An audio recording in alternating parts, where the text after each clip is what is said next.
అయితే జంపన నేను మొట్టమొదటిగా నాకు నక్సలైట్లు ఎప్పుడు తెలిసిందంటే గుర్తేడు దగ్గర ఐఏఎస్ ఆఫీసర్ని కిడ్నాప్ చేశారు.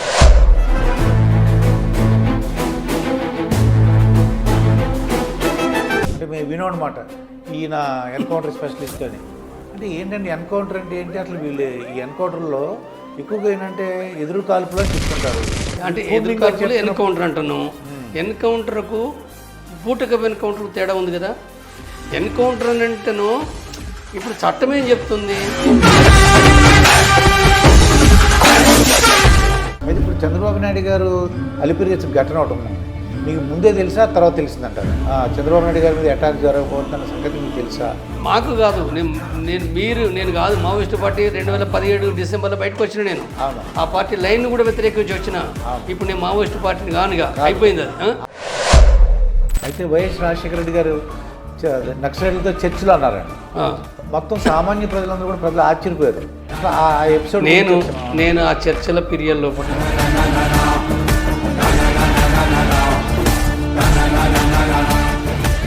ఎన్నికలకు ముందు రాజశేఖర రెడ్డి పాదయాత్ర చేస్తూ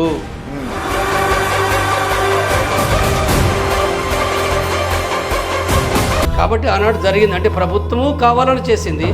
మావోయిస్టు పార్టీ ఒక డెమోక్రట్స్ని గెలుచుకోవడానికి పోయిన అదే తప్ప మరొకటి కాదు. ఈ నక్సలైట్లు అంటే బయటకు వచ్చేసినట్టు మీరు డబ్బులు బాగా సంపాదించారు అని సామాన్య ప్రజలు, నేను ఇందులో లోతుగా మాట్లాడాను. ఎక్కడికి డెవలప్ అంబానీ ఆస్తులు ఎంత ఉండే? ఒక బట్టల వ్యాపారం చేసిన అంబానీ వాళ్ళ తండ్రి వాళ్ళు ఎంత ఆస్తులు ఉండే వాళ్ళు ఇవాటికి ఎట్లా పెరిగినాయి? లక్షల కోట్లలో అంటే 1000 లక్షల రేట్లు పెరిగినాయి కదా. అయితే మీరు వ్యక్తిగతంగా చూస్తే మీరు ఆపరేషన్ చేయించుకున్నారు, పిల్లలు పుట్టుకున్నారు అన్న మాట అంటున్నారు. అంటే అప్పుడు బాధ అంటే మీ చుట్టాలు కానీ తెలిసిన వాళ్ళు, మేడం గారు మీ భార్య గారు ఉంటే పిల్లలు ఉండాలండి, ఎందుకు వద్దు ఆపరేషన్, అలాగేం అనలేదండి వాళ్ళు? నేను ఆల్రెడీ పూర్తిగా డిసైడ్ చేసుకున్నా కదా, అన్ని వదులుకొని పోయినాయి కదా, పూర్తిగా అర్థం చేసుకుని పోయినాను కాబట్టి.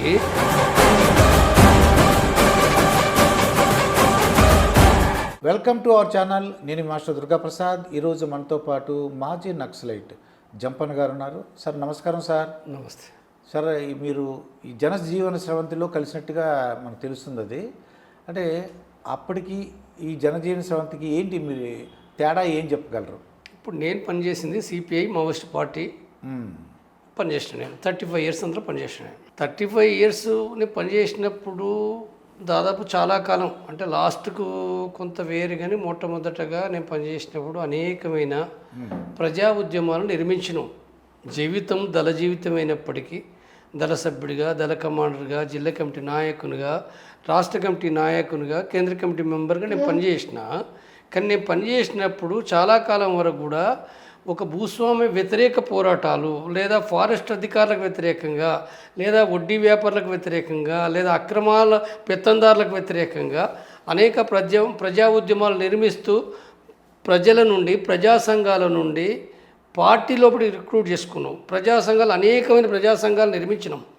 అది రైతు కూలీలకు సంబంధించి రైతు కూలి సంఘంగా, విద్యార్థులైతే విద్యార్థి సంఘంగా, లేదా మహిళలను మహిళా సంఘంగా అనేక రకాలుగా సంఘాలు నిర్మిస్తూ పనిచేసినాం. అయితే అక్కడ జీవితం ఏదైతుందో నిత్యం ప్రజల మధ్యన ప్రజలను సంఘటితపరచడం, చైతన్యవంతం చేయడం, ప్రజా పోరాటాలు నిర్మించడం చేస్తూ అందులో భాగంగా ఒక వంక దాడులు, పోలీసు మిలిటరీ దాడులను కూడా ఎదుర్కొంటూ ఆ దాడులకు వ్యతిరేకంగా పోరాడుతూ, తర్వాత అక్కడ ఆ జీవితం ఏదైతుందో అంటే నిరంతరము కష్టాలు, తర్వాత ఇబ్బందులు అనేకంగా ఉంటాయి. ఈ ఇబ్బందులు కష్టాలు ఎన్ని ఉన్నప్పటికీ కూడా ప్రజల మధ్యన ప్రజల కోసం పనిచేస్తూ ఉండడం అనేది ఏతుందో, ఏ కష్టాలైనప్పటికీ ఒక ఆనందకరమైన జీవితమే. ఆనందకరమైన జీవితం ఎందుకు అని అంటే అక్కడ స్వార్థం లేదు కదా. అంటే నీనా అనేది ఆస్తుల కోసం లేదు, కంప్లీట్గా సమాజం కోసము. అంటే ఇంటి దగ్గరన ఇండ్లు, లేదా కుటుంబము, ఆస్తులు, ఉద్యోగాలు అన్నీ వదిలిపోయిన వాళ్ళే కదా అందులో ఉండేది.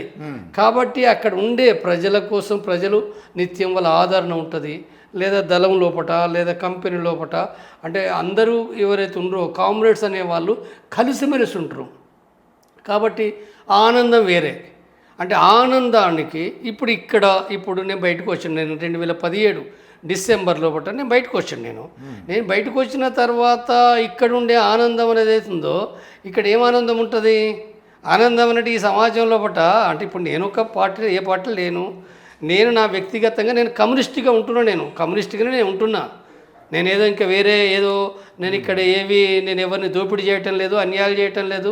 నేను వీలైన కాడికి ప్రజల కోసం, సమాజం కోసం, కమ్యూనిజం కోసం మాట్లాడడం అనేది ఉందో ఇందులో నాకు ఆనందం ఉంది. నా ఆనందం ఏంటంటే కమ్యూనిజం గురించి చర్చించడం, మాట్లాడడమే ఇది నా ఆనందం, ఇంతకంటే ఏం లేదు. అయితే ఇక్కడికి వచ్చేవారికి దళ జీవితం లేదు కదా. అంటే నిత్యం 20 మంది 10 మంది ఎప్పుడు అంటే వివిధ విషయాల కష్టాలు సుఖాలు కలిసి ఉంటారు. ఇప్పుడు ఇక్కడ ఉండరు కదా. మేము భార్యాభర్తలు ఇద్దరం తప్ప ఇంకెవరు లేరు కదా. తర్వాత ప్రజలనంటే కూడా ప్రజలు కోట్ల ప్రజలున్నారు, చూస్తారు. నేను సోషల్ మీడియాలో రాస్తే ఏంటంటే అనేక మంది, వేలాది మంది చూస్తారు. సరే, దాంట్లో కామెంట్ చేయడం, మాట్లాడడం అదొక టైపు. కానీ ఆ టైప్ అనేది అది లేదు. అంటే ఈ జీవితము ఆనందము అనేది ఉందో ఈ టైప్లో చెప్పడం అనేది వేరే విషయం. కానీ యాక్చువల్గా అంటే ఇప్పుడు దాని అర్థం ఏంటంటే ఇప్పుడు అది కరెక్ట్ కాబట్టి దానికి పోవాలనా కాదు. ఎందుకంటే అది సరైనది కాదనుకుని వచ్చినాం కదా. ఓన్లీ ఆనంద జీవితము లేదా కష్టాలండి కాదుకుంటా ఆ లైన్ సరైనది కాదు. సిద్ధాంతం ఏంటిది? కమ్యూనిస్ట్ సిద్ధాంతం కదా. కమ్యూనిస్ట్ సిద్ధాంతం అనేది సరైనది. సమాజం కావాలని కదా. అంటే సమాజంలో అసమానతలు ఉన్నాయి కదా, దోపిడీ ఉన్నది కదా, అణచివేత ఉన్నది కదా, వివక్షత ఉన్నది కదా. దళితులపై అణచివేత వివక్షత ఉన్నది, ఆదివాసులపై ఉన్నది, మహిళలపై ఉన్నది, బీసీ వర్గాలపై ఉన్నది, పేద వర్గాలపై ఉన్నది, కార్మిక వర్గంపై ఉన్నది, రైతాంగంపై ఉన్నది. మరి ఇవన్నీ అసమానతలు పోవాల్సిందే కదా. మరి రాజ్యాంగం అమలు చేయడం లేదు. కానీ రాజ్యాంగంలో పదం అయితే ఒక వర్డ్ అయితే ఉన్నది కదా, సమానత్వం కావాలన్నది. మరి అంటే అందరూ కోరేది కూడా సమానత్వం కావాల్సిందే కదా. ఎవరైనా కోరుకునేది సమానత్వం కావాలి. సమానత్వం అని అంటే ఏంది? దాన్ని శాస్త్రీయంగా చెప్పింది కమ్యూనిజం. శాస్త్రీయంగా అది ఎట్లా సాధించుకుంటాం, ఎందుకు కావాలి, ఏ రకంగా సాధించుకోవాలని చెప్పింది కమ్యూనిజం, మార్క్స్ సిద్ధాంతం. కాబట్టి మార్క్స్ సిద్ధాంతం అనేది ఉందో అంటే ఇప్పుడు మార్క్స్ సిద్ధాంతం సరైంది.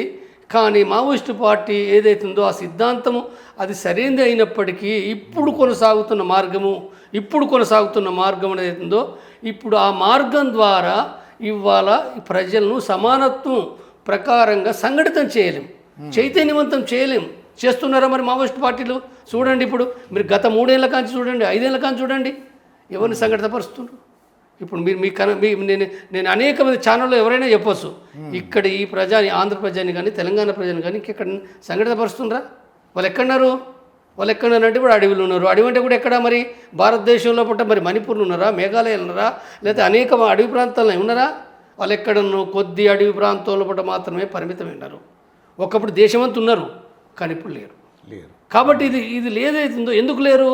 దీనికి మార్గానికి సంబంధం ఉంది, దీనికి ఒక వ్యవస్థకు సంబంధం ఉంది. ఒకనాడు ఉన్న వ్యవస్థ లేదు, భూస్వామ్య వ్యవస్థ లేదు, ఇవాళ పెట్టుబడిదారి వ్యవస్థ. కాబట్టి దీనికి కాలం చెల్లింది. సాయుధ పోరాట మార్గానికి కాలం చెల్లింది, కానీ సిద్ధాంతానికి కాలం చెల్లలే. నేను ఇక 2 విడదీసి చెప్తున్నా. అది సిద్ధాంతం వేరు, ఈ మార్గం వేరు. మార్గం అని అంటే నువ్వు వ్యవసాయం చేయడానికి వ్యవసాయం ఎట్లా చేస్తావు? వ్యవసాయం చేయాలి. వ్యవసాయం చేయకపోతే నీకు తిండి రాదు, ఎవరు బతకలేరు, తప్పనిసరి తిండి కావాల్సిందే. వ్యవసాయం లేకుండా నువ్వు ఏమీ చేయలేవు. సాఫ్ట్వేర్ కంప్యూటర్లు ముందర పెట్టుకొని చేయలేవు, కెమెరాలు ముందర పెట్టుకొని చేయలేవు. వ్యవసాయం కావాలి, వడ్లు లేదా జొన్నలు ఏవో పండియాలి, తిండి కావాలి కదా. మరి తిండి ఎట్లా పండిస్తావు? వెనకట మూట కొట్టి పండించారు, వెనకట నాగలు దున్నిండ్రు, వెనకట ఒక రైతు కాడ ఎడ్లు 10, 15, 20, 5 ఉన్నాయి. ఇప్పుడు ఆ ఎడ్లేయి, ఆ నాగలేది, ఆ మూట ఏది, ఆ బాయి ఏది? ఇవాళ వచ్చినాయి ఏంటంటే ఇంజన్లు, ఇవాళ వచ్చినాయి కాలువలు. అంటే సాధనాలు మారినాయి. కాబట్టి నువ్వు ఇది మార్చుకోకపోతా నేను పాతగానే మూట కొడతా, నేను అది బాగున్నది, లేకపోతే నేను నాగలు దున్నుతానంటే దాంట్లో ఏమున్నది? నువ్వు ఉత్పత్తి చేయలేవు. మారిన కాలానికి అనుగుణ్యంగా కూడా మారాలి. మారిన కాలం ఏంటంటే ఇది పెట్టుబడిదారు విధానము. ఈ పెట్టుబడిదారు విధానం నువ్వు ప్రజల్ని సంఘటితం చేయకుండా నీ విప్లవం రాదు. నువ్వు సంఘటితం చేయాలంటే ఏం చేయాలంటే సంఘం పెట్టాలి.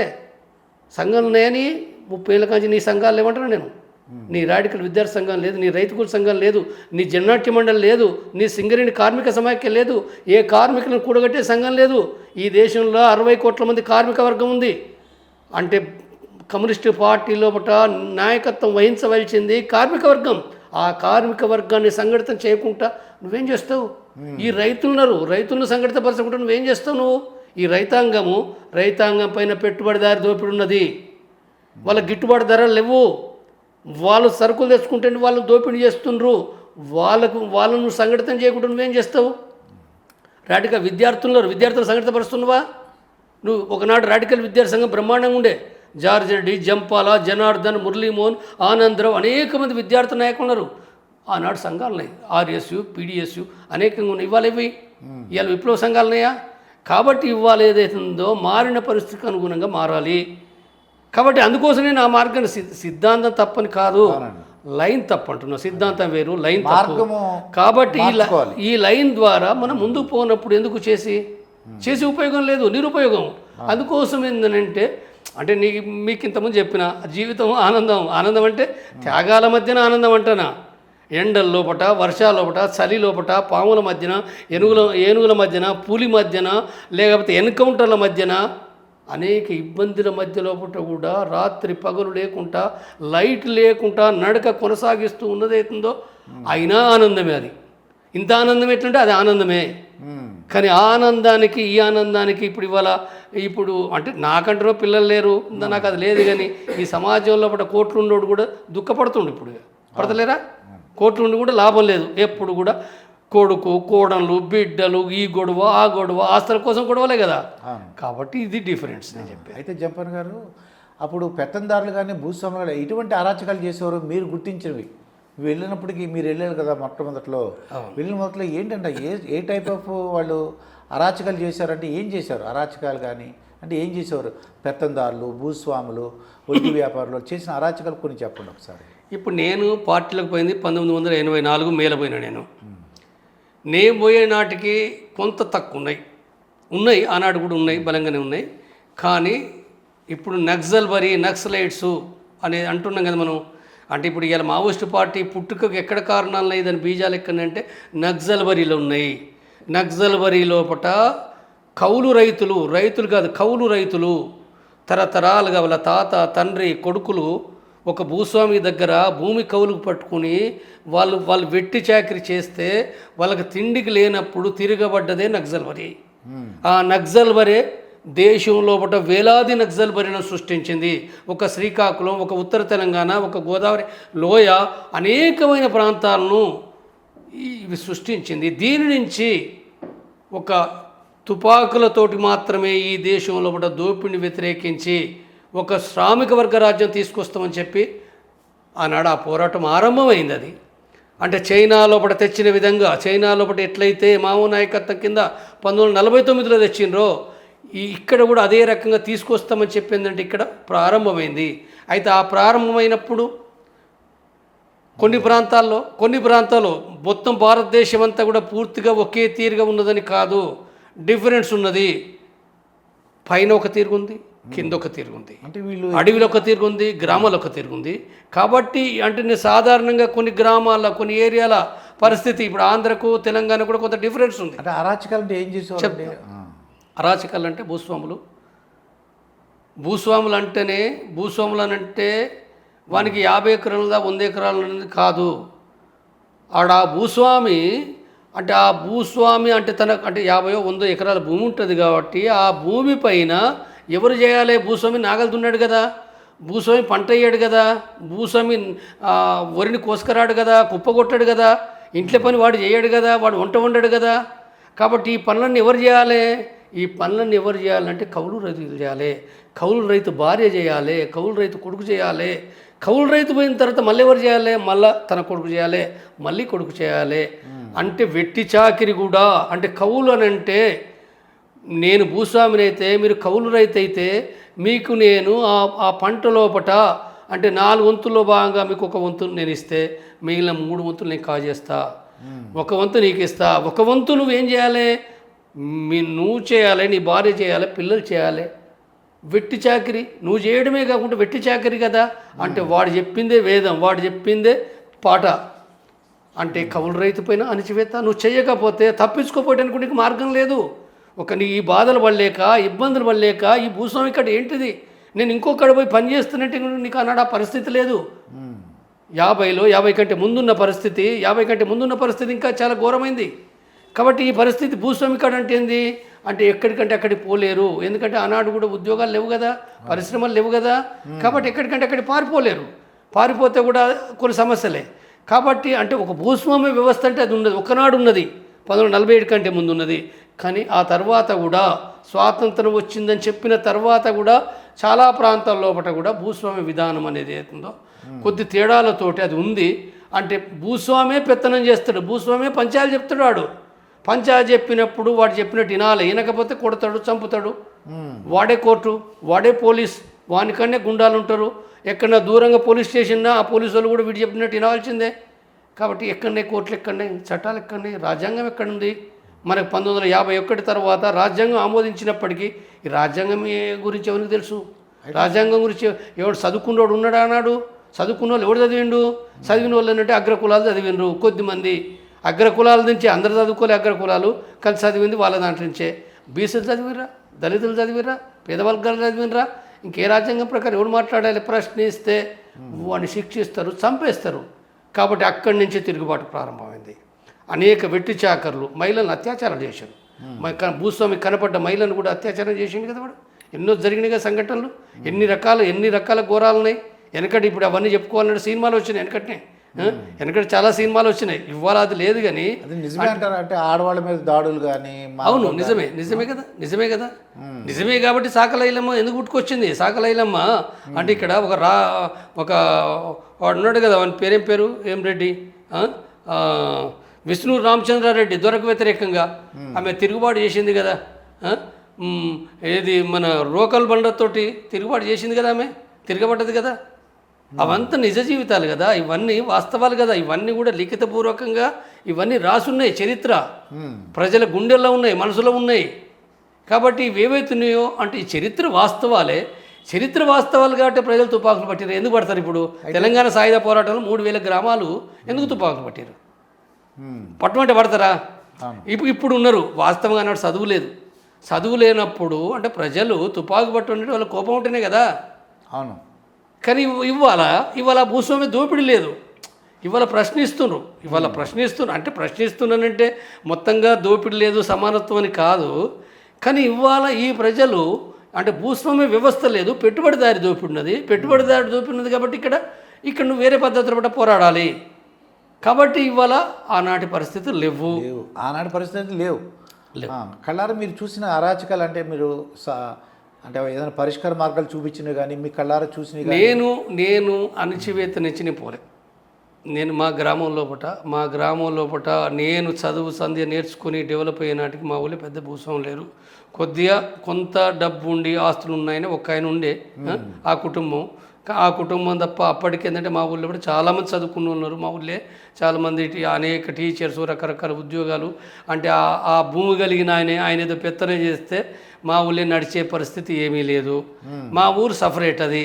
తర్వాత నేను మొదటి నుంచి అధ్యయనం చేస్తూ వచ్చినోడిని, చదువుతూ నేను పైకి వచ్చిన. తర్వాత హైదరాబాద్ చదువుకున్నా.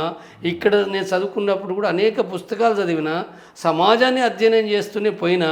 అంటే తప్పనిసరిగా ఒక వ్యక్తి పార్టీలకు పోవాలనంటే ఆ వ్యక్తి దోపిడికి అణచివేత గురైతేనే పోవాలని ఏం లేదు. అయితే యాక్చువల్గా నేను ఇక్కడ కార్మికునిగా పనిచేసిన. నేను అనేక ఫ్యాక్టరీలో కార్మికునిగా పనిచేసిన. చిన్న కంపెనీలో పనిచేసిన, పెద్ద కంపెనీలో పనిచేసిన, ప్రాగట్ రూట్స్ అనే సెంట్రల్ గవర్నమెంట్లో పనిచేసిన, ఒక 10 కంపెనీలో పనిచేసిన నేను. కాబట్టి అక్కడ చిన్న కంపెనీలో కూడా వాళ్ళు ఎట్లా పని గంటలు ఏ రకంగా పని చేయించుకుంటారు, ఏ ఇబ్బందులు పెడతారు సాధారణంగా నాకు తెలుసు. అంటే నేను చాలా ఇబ్బందులేం పడలే, కానీ కొంతవరకైనా ఇబ్బందులు నాకు తెలుసు. ఒక కార్మికునిగా నాకు తెలుసు అది. కాబట్టి ఇక్కడికి వచ్చినప్పుడు అయితే నేను పోయింది దాని నుంచి నేను పోలే. నా కుటుంబం పేద కుటుంబమే. మేము భూమి మాకు లేదు, మాకు పంటలు లేవు, మేము అప్పుల పాలై మాకు తిండే ఇబ్బందిగా ఉన్న పరిస్థితి మా కుటుంబంలో ఉంది. పండుగలకు కూడా మేము ఏ చికెన్లు మటన్లు వాడలే, మేము ఏ చేయాలి తాగలే. చాలా పేదరికంతో మేము గడిపిన కుటుంబం మాది. అయినప్పటికీ కూడా ఏంటంటే సమాజాన్ని వీటి కారణాలు ఎక్కడ నేను చెప్పి పరిశీలించే క్రమంలో నాకు అర్థమైంది. ఆ రకంగా నాకు పార్టీ ఆనాడు పీపుల్స్ వార్ పార్టీ, ఆనాడు విద్యార్థి సంఘం, రాడికల్ విద్యార్థి సంఘము నాకు పరిచయం అయ్యి దాని ద్వారా నేను పుస్తకాలు చదివి ఆ రకంగా నేను సమాజాన్ని అంటే ఒక మేరకు అర్థం చేసుకొని నేను ఆ పార్టీలకు పోవడం జరిగింది. కాబట్టి పార్టీలకు పోవడానికి దోపిడీ అణచివేతకు గురైన వాళ్ళు పోతారు. అంటే అప్పుడు చూసిన సంఘటనలు ఏమంటే ఒకసారి వివరిస్తారండి. అప్పుడు మీరు వెళ్ళినప్పటికీ ఏమేమి సమస్యలు ఉన్నాయి, ఎలా పరిష్కరించారండి? ఇప్పుడు నేను హైదరాబాద్ చదువుకుంటప్పుడు నేను ఒక సంఘటన చెప్తాను. నేను హైదరాబాద్ లోపల ఇప్పుడు మనం ఇప్పుడు మన ఈ ఎర్రగడ్డకు అంటే లెఫ్ట్ సైడు ఇప్పుడు హైటెక్ సిటీ అదంతా డెవలప్ అయింది కదా, అవన్నీ బాగా గుట్టలు కొండలు పెద్ద పెద్ద బండలు ఉండేటి. ఎర్రగడ్డ కాంచి ఒక అర్ధ గంట 30 గంట పోతే పెద్ద అడవి.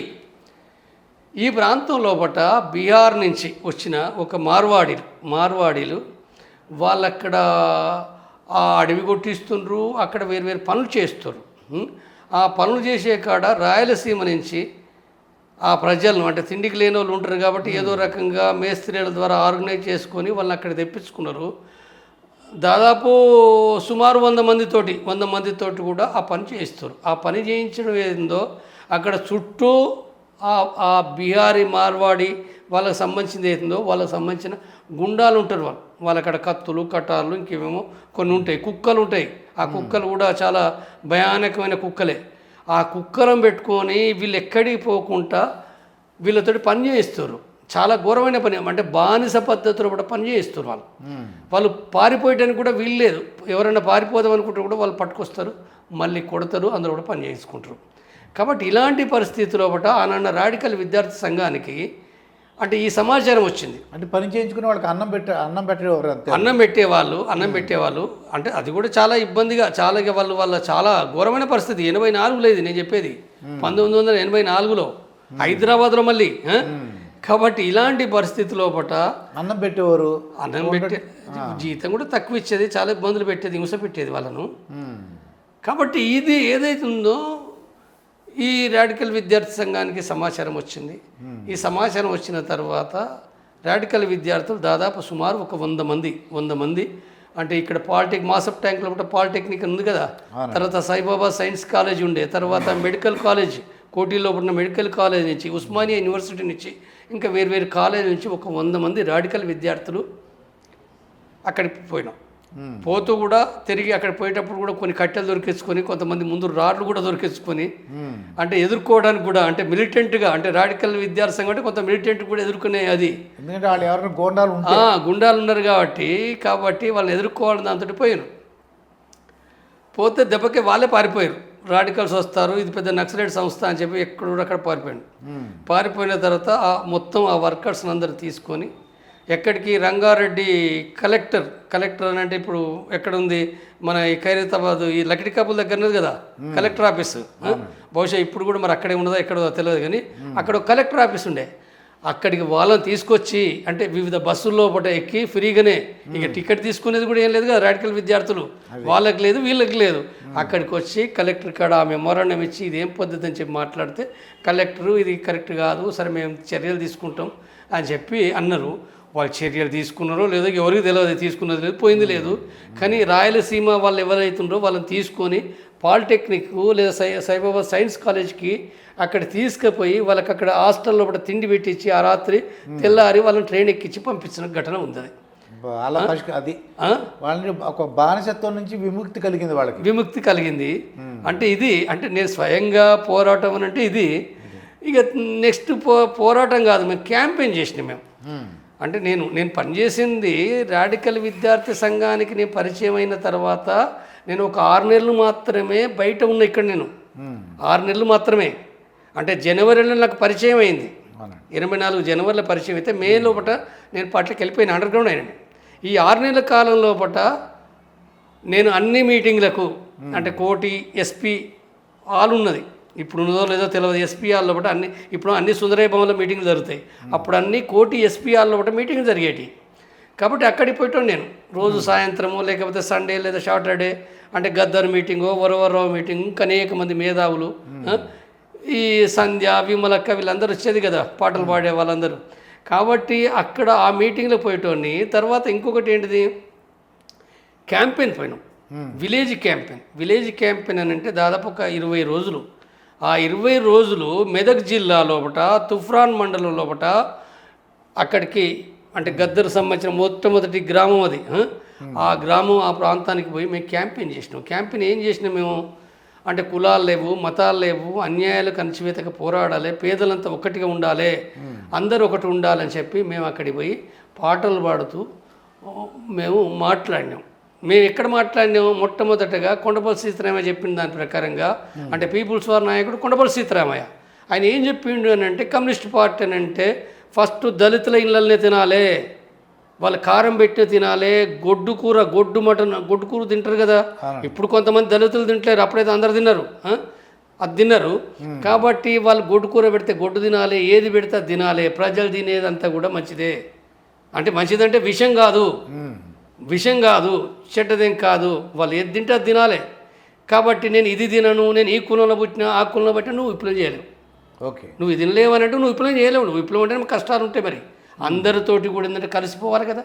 కాబట్టి మొట్టమొదటి విప్లవకారుని గుర్తు ఏంటంటే దళితులతోటి మమేకం కావడమే ఫస్ట్ పాయింట్.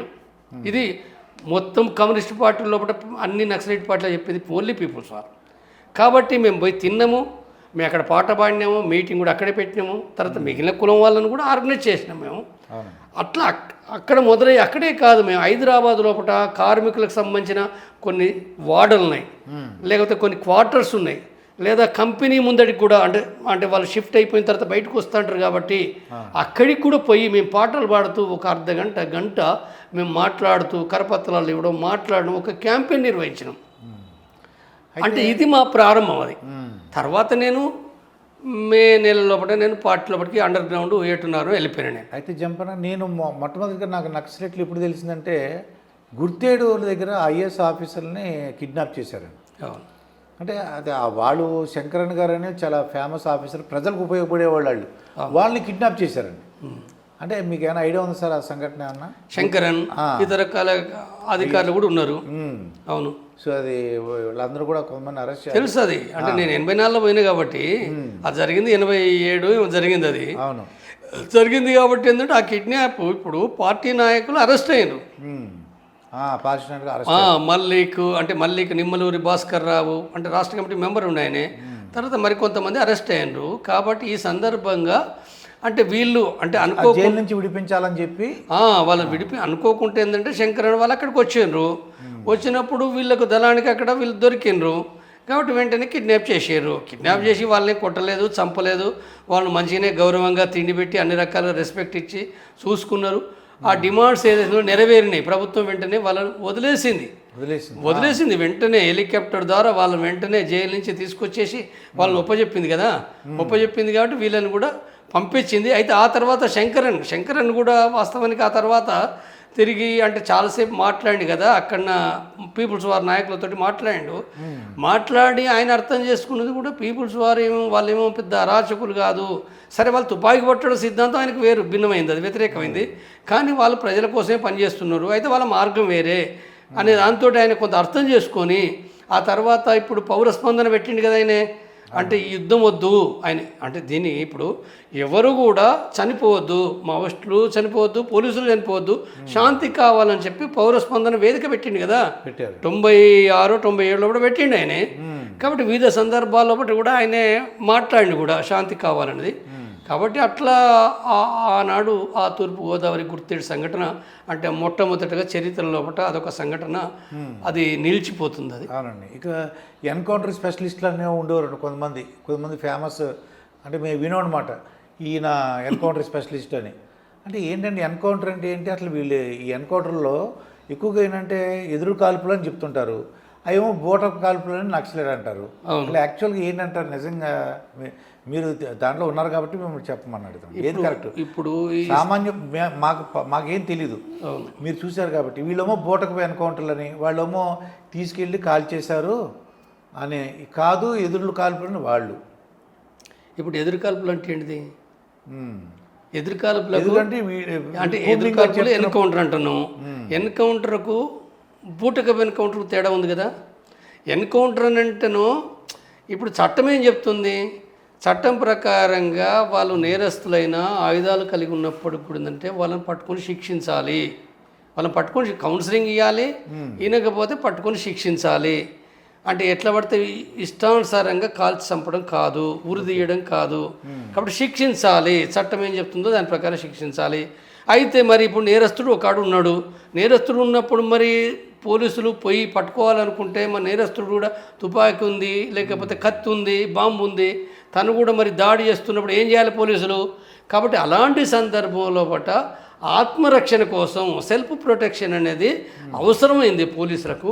కాబట్టి అవసరమైతే అవసరంలో భాగంగా కాల్పులు చేయొచ్చు కొంతవరకు అది దానికి ఉంటుంది. అది ఎక్కడ కాల్చాలి, నువ్వు ఇక్కడ తలకాయకు కాల్చొద్దు, గుండెకి కాల్చొద్దు, కాళ్ళకు కాల్చాలని ఉంటుంది. మళ్ళీ ఇష్టం ఉన్నట్టుగా వందలాది వేలాది తూటాలు ఆటో వెపన్ పెట్టి పటపటది ఇప్పుడు కాదు కదా. అంటే కనీసం ఏంటంటే ఆ నేరస్తుని మినిమైజ్ చేయడానికి, అంటే గాయపడ్డ తర్వాత తనేం ఫైర్ చేయలేడు కదా, యుద్ధం చేయలేడు కదా.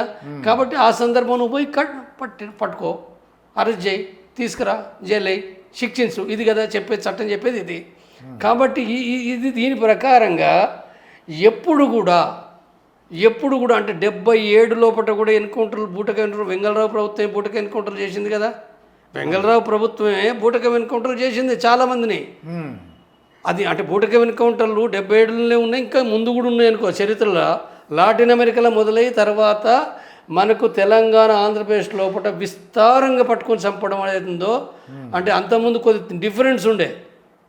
కానీ ముఖ్యంగా 85 నుంచి అయితే 83లోనే ప్రారంభమైనాయి. అంటే 70 ఏళ్ళలో జరిగినాయి, 83లో జరిగింది. 83 లోపల కూడా బూటక ఎన్కౌంటర్ చేశారు, 85లో చేసినారు. కాబట్టి ఈ బూటక ఎన్కౌంటర్లు అంటే ఇక్కడ ఏమీ లేదు.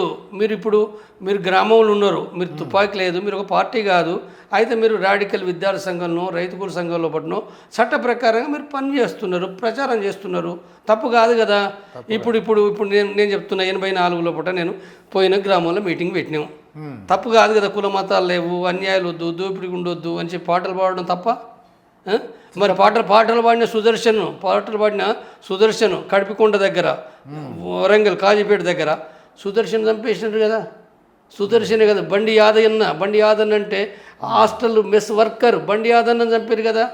బండి యాదన్న అంటే వీళ్ళు ఏ తుపాకులు లేని మామూలు వాళ్ళు అనేక మందిని ఇట్లా చంపారు. వీళ్ళే కాదు, ఇంకా చెప్పాలనంటే ఇప్పుడు మనకు ఇప్పుడు మన షేక్ ఇమాము ఉన్నాడు. షేక్ ఇమాం పార్టీ కార్యకర్తే, గంగన్న అంటారు. గంగన్న ఒక అంటే ఆయన తిరిగి వచ్చిందంటే ఒక గుడిలో పడుకున్నాడు. ఆయన గుడిలో ఏదో ఊరు బయట గుడి ఉంటుంది కదా, చిన్న గుళ్ళు, ఆ గుళ్ళే రక్షణ తీసుకొని పడుకుంటే అక్కడికి పోయి ఇన్ఫర్మేషన్ తోటి పోయి పోలీసులు పట్టుకున్నారు, చంపేశారు. దీన్ని ఏమనాలి అంటే ఆయన పార్టీ కార్యకర్త నిజమే, కానీ దొరికింది కదా. దీన్ని ఏమనాలి? ఇది బూటకం ఎన్కౌంటర్ అనాలనా, ఎన్కౌంటర్ అనాలనా? ఇది బూటకం ఎన్కౌంటర్ అవుతుంది. ఇది బూటకం ఎన్కౌంటరే. కాబట్టి ఇలాంటి అంటే నేనేం చెప్తున్నానంటే మొత్తం చరిత్రలో కనుక చూస్తే 95% బూటకం ఎన్కౌంటర్లే. కొన్ని సందర్భాల్లో దళాలతో దాడులు జరగలేదంటే దళాలతో దాడులు జరిగినవి ఉన్నాయి, ఫైరింగ్స్ ఉన్నాయి. ఇప్పుడు నంబాల కేశవరావు ఉన్నారు, పార్టీ జనరల్ సెక్రటరీ. అంటే అక్కడ కంపెనీతోటి ఫైరింగ్ అయింది. కంపెనీ 35 మంది ఉన్నారు కదా, వాళ్ళు 35 మంది ఆయుధాలు కలిగే ఉన్నారు. ఆయుధాలు కలిగి ఉన్నప్పుడే ఫైరింగ్ అయింది. ఆ ఫైరింగ్ లోపల చాలామంది చనిపోయారు. కానీ ఆ ఫైరింగ్ ఎట్లా జరిగింది? ఫైరింగ్ అనేది ఏందో చట్టంలో చెప్పినట్టు జరగలే. వాస్తవంగా చూడటానికి అయితే తుపాకులు ఉన్నాయి, వీళ్ళకు ఉన్నాయి, వాళ్ళకు ఉన్నాయి. కానీ వీళ్ళు పోయి డ్రోన్ల ద్వారా బాంబులు ఇచ్చిండ్రు. లేకపోతే వేలాది బలగాలు, యుద్ధం కదా అది ఎన్కౌంటర్ అన్నారు, యుద్ధం అంటారు దాన్ని. యుద్ధం అనుకున్నప్పుడు వేలాది మంది పోయి ఎలాంటి అది లేకుండా సర్ప్రైజింగ్గా, అంటే నువ్వు నిద్రలు ఉంటావు లేకపోతే మామూలుగా అదమర్చి ఉంటావు, సర్ప్రైజింగ్గా వేలాది వెపన్స్ తోటి వేలాది తూటాలు గుప్పించడం ద్వారా మనుషులు ఎట్లా పత్తరిగా. అయితే జంపన్ గారు వీళ్ళకి ముందు తెలుసు కదా ఇన్ఫర్మేషన్ వస్తున్నారు దగ్గర పోలీసులు అంటే, దూరంగా పారిపోవడం కానీ లోపలికి అడవుల్లోకి వెళ్ళిపోవడం కానీ లేకపోతే ఎక్కువ దగ్గరికి వెళ్ళి దాక్కోవడం చేయాలి కదా. లేదు, వీళ్ళు పోయింది కదా. ఇప్పుడు నంబాల కేశవరావు ఈ కంపెనీ మొట్టమొదటగా అది ఏదైతే ఉందో మొదటగా అది పోలీసు బలగాలకు లీక్ అయింది సమాచారం అని చెప్పి ఆ డైరెక్ట్ కాల్ చేశారు. తర్వాత అక్కడి నుంచి మళ్ళీ రెండో రోజు 19వ తారీఖు మళ్ళీ అక్కడికి పోయిన తర్వాత పోలీసులు చాలా దగ్గరికి వీళ్ళు ఉన్న దగ్గరికి వచ్చినట్టు వీళ్ళకి తెలిసింది. ఊళ్ళోకి వచ్చిండ్రు, వీళ్ళు కొద్దిగా అడవిలో ఉన్నారు కదా, ఊళ్ళోకి వచ్చిండ్రు అనే విషయం తెలిసింది. అడవికి ఊరుకు దగ్గరే ఉంటుంది, 5-10 నిమిషాలు నడిస్తే ఊరు వస్తుంది. కాబట్టి వీళ్ళకి తెలిసిన తర్వాత ఇది బాగుండదని చెప్పి వెంటనే వీళ్ళు డైరెక్ట్ కాల్ చేసి వెళ్ళిపోతుంటే కూడా ఫైరింగ్ అయింది కదా. మళ్ళీ తప్పుకొని పోతుంటే అంటే వాళ్ళు అంటే ఎటు పోయినా ఫైరింగ్ అయింది. ఆ రోజు 5 సార్లు ఫైరింగ్ అయింది, ఒక్కసారి కాదు. ఒక కాడ ఫైరింగ్ అయ్యి మళ్ళీ తప్పుకొని పోతుంటే మళ్ళీ ఫైరింగ్ అయింది, మళ్ళీ ఫైరింగ్ అయింది. అంటే ఒక బ్యాచ్ కాదు, పోలీసులు కొన్ని దాదాపు 30,000 మంది పోలీసు బలగాలను కేంద్రీకరించారు. మరి వీళ్ళు ఉన్నది 35 మంది కదా. తర్వాత మళ్ళీ 19 తప్పుకున్నారు, ఏం చనిపోలేదు, గాయపడలేదు, ఏదో రకం తప్పుకున్నారు. 20 రోజు తిండి లేదు, నీళ్ళు లేవు, ఎటు పోలేని పరిస్థితి. ముందు పోదాం అనుకుంటే కూడా దాడులు అయినాయి. 21 ఉదయం మళ్ళీ దాడి అయింది. దాడి లోపల చనిపోయారు వీళ్ళు. కాబట్టి ఇది ఏదైతే ఉందో ఇది కంటిన్యూగా కూడా అంటే వీళ్ళు అంటే సాధారణంగా బూటకి ఎన్కౌంటర్లు వేరే యుద్ధం వేరే. కాబట్టి ఇవాళ అంటే ఒకటి ఇవాళ ఉన్న విషయం ఏంటంటే ఇప్పుడు ఇవాళ మావోయిస్టు పార్టీ కూడా శాంతి చర్చలు అని చెప్పి మేము చేస్తాము, తర్వాత ఆయుధ విసర్జన కూడా ఒక శాంతి చర్చలు ప్రారంభిస్తే అందులో భాగంగా కూడా మేము ఈ విషయాన్ని కూడా చర్చిస్తామని చెప్పారు. వాళ్ళు స్వయంగా కాల్పుల విరమణ కూడా ప్రకటించారు కదా. మరి దీన్ని ఏమనుకోవాలి, వాళ్ళు ఏమనుకోవాలి అంటే మావోయిస్టు పార్టీ అంటే ఆయుధాలు వదలటానికి కూడా సిద్ధపడుతున్న ఒక ఇండికేషన్ కనపడుతున్నదా లేదా? కనపడుతుంది. ఒకవేళ ఇండికేషన్ లేకపోతే నువ్వు చంపితే మేము చంపుతాం అంటారు కదా, వెనకట అన్నారు కదా. సరే నీకు దమ్మునక నువ్వు చేస్తున్నావు, మేము తప్పుకుంటాం, మేము కూడా యుద్ధం చేస్తామంటారు కదా. ఈ మాటలు మాట్లాడరు కదా. మేము ఆయుధాల విసర్జన ఎజెండాలు చర్చిస్తాము, లేకపోతే మేము కాల్పుల విరమణ చేస్తాము, ఈ మాటలు మాట్లాడరు కదా. తర్వాత వాళ్ళ జనజీవన స్రవంతులు కలిసే విషయం కూడా చర్చిస్తామన్నారు కదా. అంటే క్లియర్గా అర్థమవుతుంది కదా. క్లియర్గా అర్థమవుతున్నప్పుడు మరి కేంద్ర ప్రభుత్వం పిలవాలి కదా. తప్పే ఉన్నది, నష్టమే ఉన్నది. 50 ఏళ్ళ కాంచి నడుస్తుంది నక్సలైట్ ఉద్యమం. మరి నీకు నెలకు 2 నెలలకు 3 నెలలు ఆగితే ఏమవుతుంది నీకు? నువ్వు పిలువు, మాట్లాడు, వాళ్ళు ఒకరు ఇద్దరు ముగ్గురు వస్తారు, సాయుధ పోరాట విరమణ చేస్తారు కదా. చర్చల లోపల నిర్ణయం అయిన తర్వాత నీకేం నష్టం ఉంది? 1-2 నెలలు కనుక చేయకపోతే ఇక మొత్తం అయిపోతుందా? ఇప్పుడు ఏదో నెలకు వేయకపోతే నెల కంప్లీట్ చేయకపోతే ఏదో కాదన్నట్టు ఎందుకు? కాబట్టి నీ క్యాంపులు నీకు ఉంటూనే ఉన్నాయి కదా. నీ క్యాంపులు అట్టనే ఉన్నాయి, నీ పోలీస్ బలగాలు ఉన్నాయి, నీ ఇంటెలిజెన్స్ ఉన్నది, నీ ఇన్ఫార్మర్ నెట్వర్క్ ఉన్నది. ఏమున్నది? నష్టం ఏమున్నది నీకు? ఈ 1-2 నెలలకే మావోయిస్టులు మళ్ళీ లక్షలు అవుతారా? కాబట్టి చర్చలు చేయాలి. చర్చలు చేస్తే ఈ సమస్య ఉండదు కదా. కాబట్టి అది వాళ్ళు చేయాలి. మావోయిస్టు పార్టీ మరింత స్పష్టంగా చెప్పాలి. మరింత స్పష్టంగా కూడా వాళ్ళు సాయుధ పోరాట విరమణ కూడా చెప్పాలి. ఆయుధ విసర్జన చెప్పినవి బాగానే ఉంది, జనజీవన స్రవంతులు కలిసే విషయం కూడా మేము నిర్ణయం తీసుకుంటామన్నాం, బాగానే ఉంది. కానీ కేంద్ర ప్రభుత్వం అంటే ఇది నాటకాలు అంటుంది, ఇదంతా ఉత్త డ్రామా అంటుంది. డ్రామాగా మేము అర్థం చేసుకుంటున్నాం, చాలామంది అర్థం చేసుకుంటున్నారు. కాబట్టి స్పష్టంగా చెప్పండి, మీకు నష్టం లేదు, సాయుధ పోరాట విరమణ మీరు ప్రకటించండి, ప్రకటించి శాంతి చర్చలు ఆరంభించండి. శాంతి చర్చల తర్వాతనే మీరు ఆయుధాలు ప్రభుత్వానికి ఒప్పచెప్తారు. సరెండర్ కాదు దీని అర్థం. ఇది సరెండర్ అన్నారు, దీన్ని సరెండర్ అన్నారు. చట్టపరంగా మావోయిస్టు పార్టీ ఆయుధాలు వదిలేసి బయట ఒక చట్టపర సంస్థగా మారిపోతుంది. అయితే జంపన్కి ఆయుధాలు ఎలా వస్తున్నాయండి వీళ్ళకి? ఆయుధాలు ఎలా వస్తున్నాయి అంటారు? ఆయుధాలు రావడానికి అనేక మార్గాలున్నాయి కదండి. ఆయుధాలు రావడానికి ఏమున్నది? ఆయుధాలు అంటే ఆయుధాలు ఇచ్చేదే వాళ్ళు ఇయ్యరా? సామ్రాజ్యవాదులు ఇయ్యరా? వాళ్ళకి డబ్బులు వద్దా? ఆయుధ పరిశ్రమ పెద్ద పరిశ్రమలు కదా. పరిశ్రమలు పెట్టుకునేది ఎందుకోసం వాడు పెట్టుకున్నాడు? వాడు ఎందుకోసం పెట్టుకున్నాడు? వాడు అంటే ఎలా వస్తున్నాయి ఏంటి ఎక్కడ అంటే వాడు అమ్ముకోడా? వాడు అమ్ముకుంటారా లేదా? అయితే నక్సలైట్ కొనుక్కుని డబ్బులు పెట్టి కొనుక్కునే తీసుకుంటారు. కొనుక్కుంటారంటే అమెరికా వాడు, పాకిస్తాన్ వాడు ఎవడు ఇవ్వటంలే, చైనా వాడు ఎవడు ఇవ్వటంలే. వాళ్ళని అడగ కూడా అడగది. ఎట్టి పరిస్థితులు కూడా దానిపైన దుష్ప్రచారం అవసరం లేదు. అది లేదు, నాకు తెలుసు కాబట్టి చెప్తున్నా. వాళ్ళు ఏనాడు కూడా ఏ ప్రభుత్వాల నుంచి కూడా ఆయుధాలు వాళ్ళు తీసుకోలేదు. ఏ ప్రభుత్వాల నుంచి కూడా. పాకిస్తాన్ కానీ, చైనా కానీ, అమెరికా కానీ, రష్యా కానీ, ఇదంతా అబద్ధపు తప్పుడు ప్రచారం. నేను ఈ సందర్భంగా చెప్పేది. అయితే ఆయుధాలు కొనుగోలు చేస్తారు. ఎక్కడి నుంచి చేస్తారు? ఈ దేశంలో ఉన్న వాళ్ళతోటే. ఈ దేశంలో ఎవరు చేస్తారు? ఎవరైనా డబ్బు కాసేపడే వాళ్ళు ఎవడైనా కావచ్చు. డబ్బులు కాసేపడే వాళ్ళు లేరా? ఉంటారు. అంటే కాంగ్రెస్లో లేరా? తెలుగుదేశంలో లేరా? బీజేపీ పార్టీలు లేరా? బీజేపీ పార్టీలో డబ్బులు కమ్ముడు పోరా? ఎంతమంది పోరు? పోలీసులు పోరా? పోలీసులు ఎంతమంది ఈ దేశ రహస్యాలు పాకిస్తాన్కి అమ్ముకుంటారు, చైనాకి అమ్ముకుంటారు, అమెరికాకి అమ్ముకుంటారు. అమ్ముతలేరా? అమ్ముతున్నారు కదా.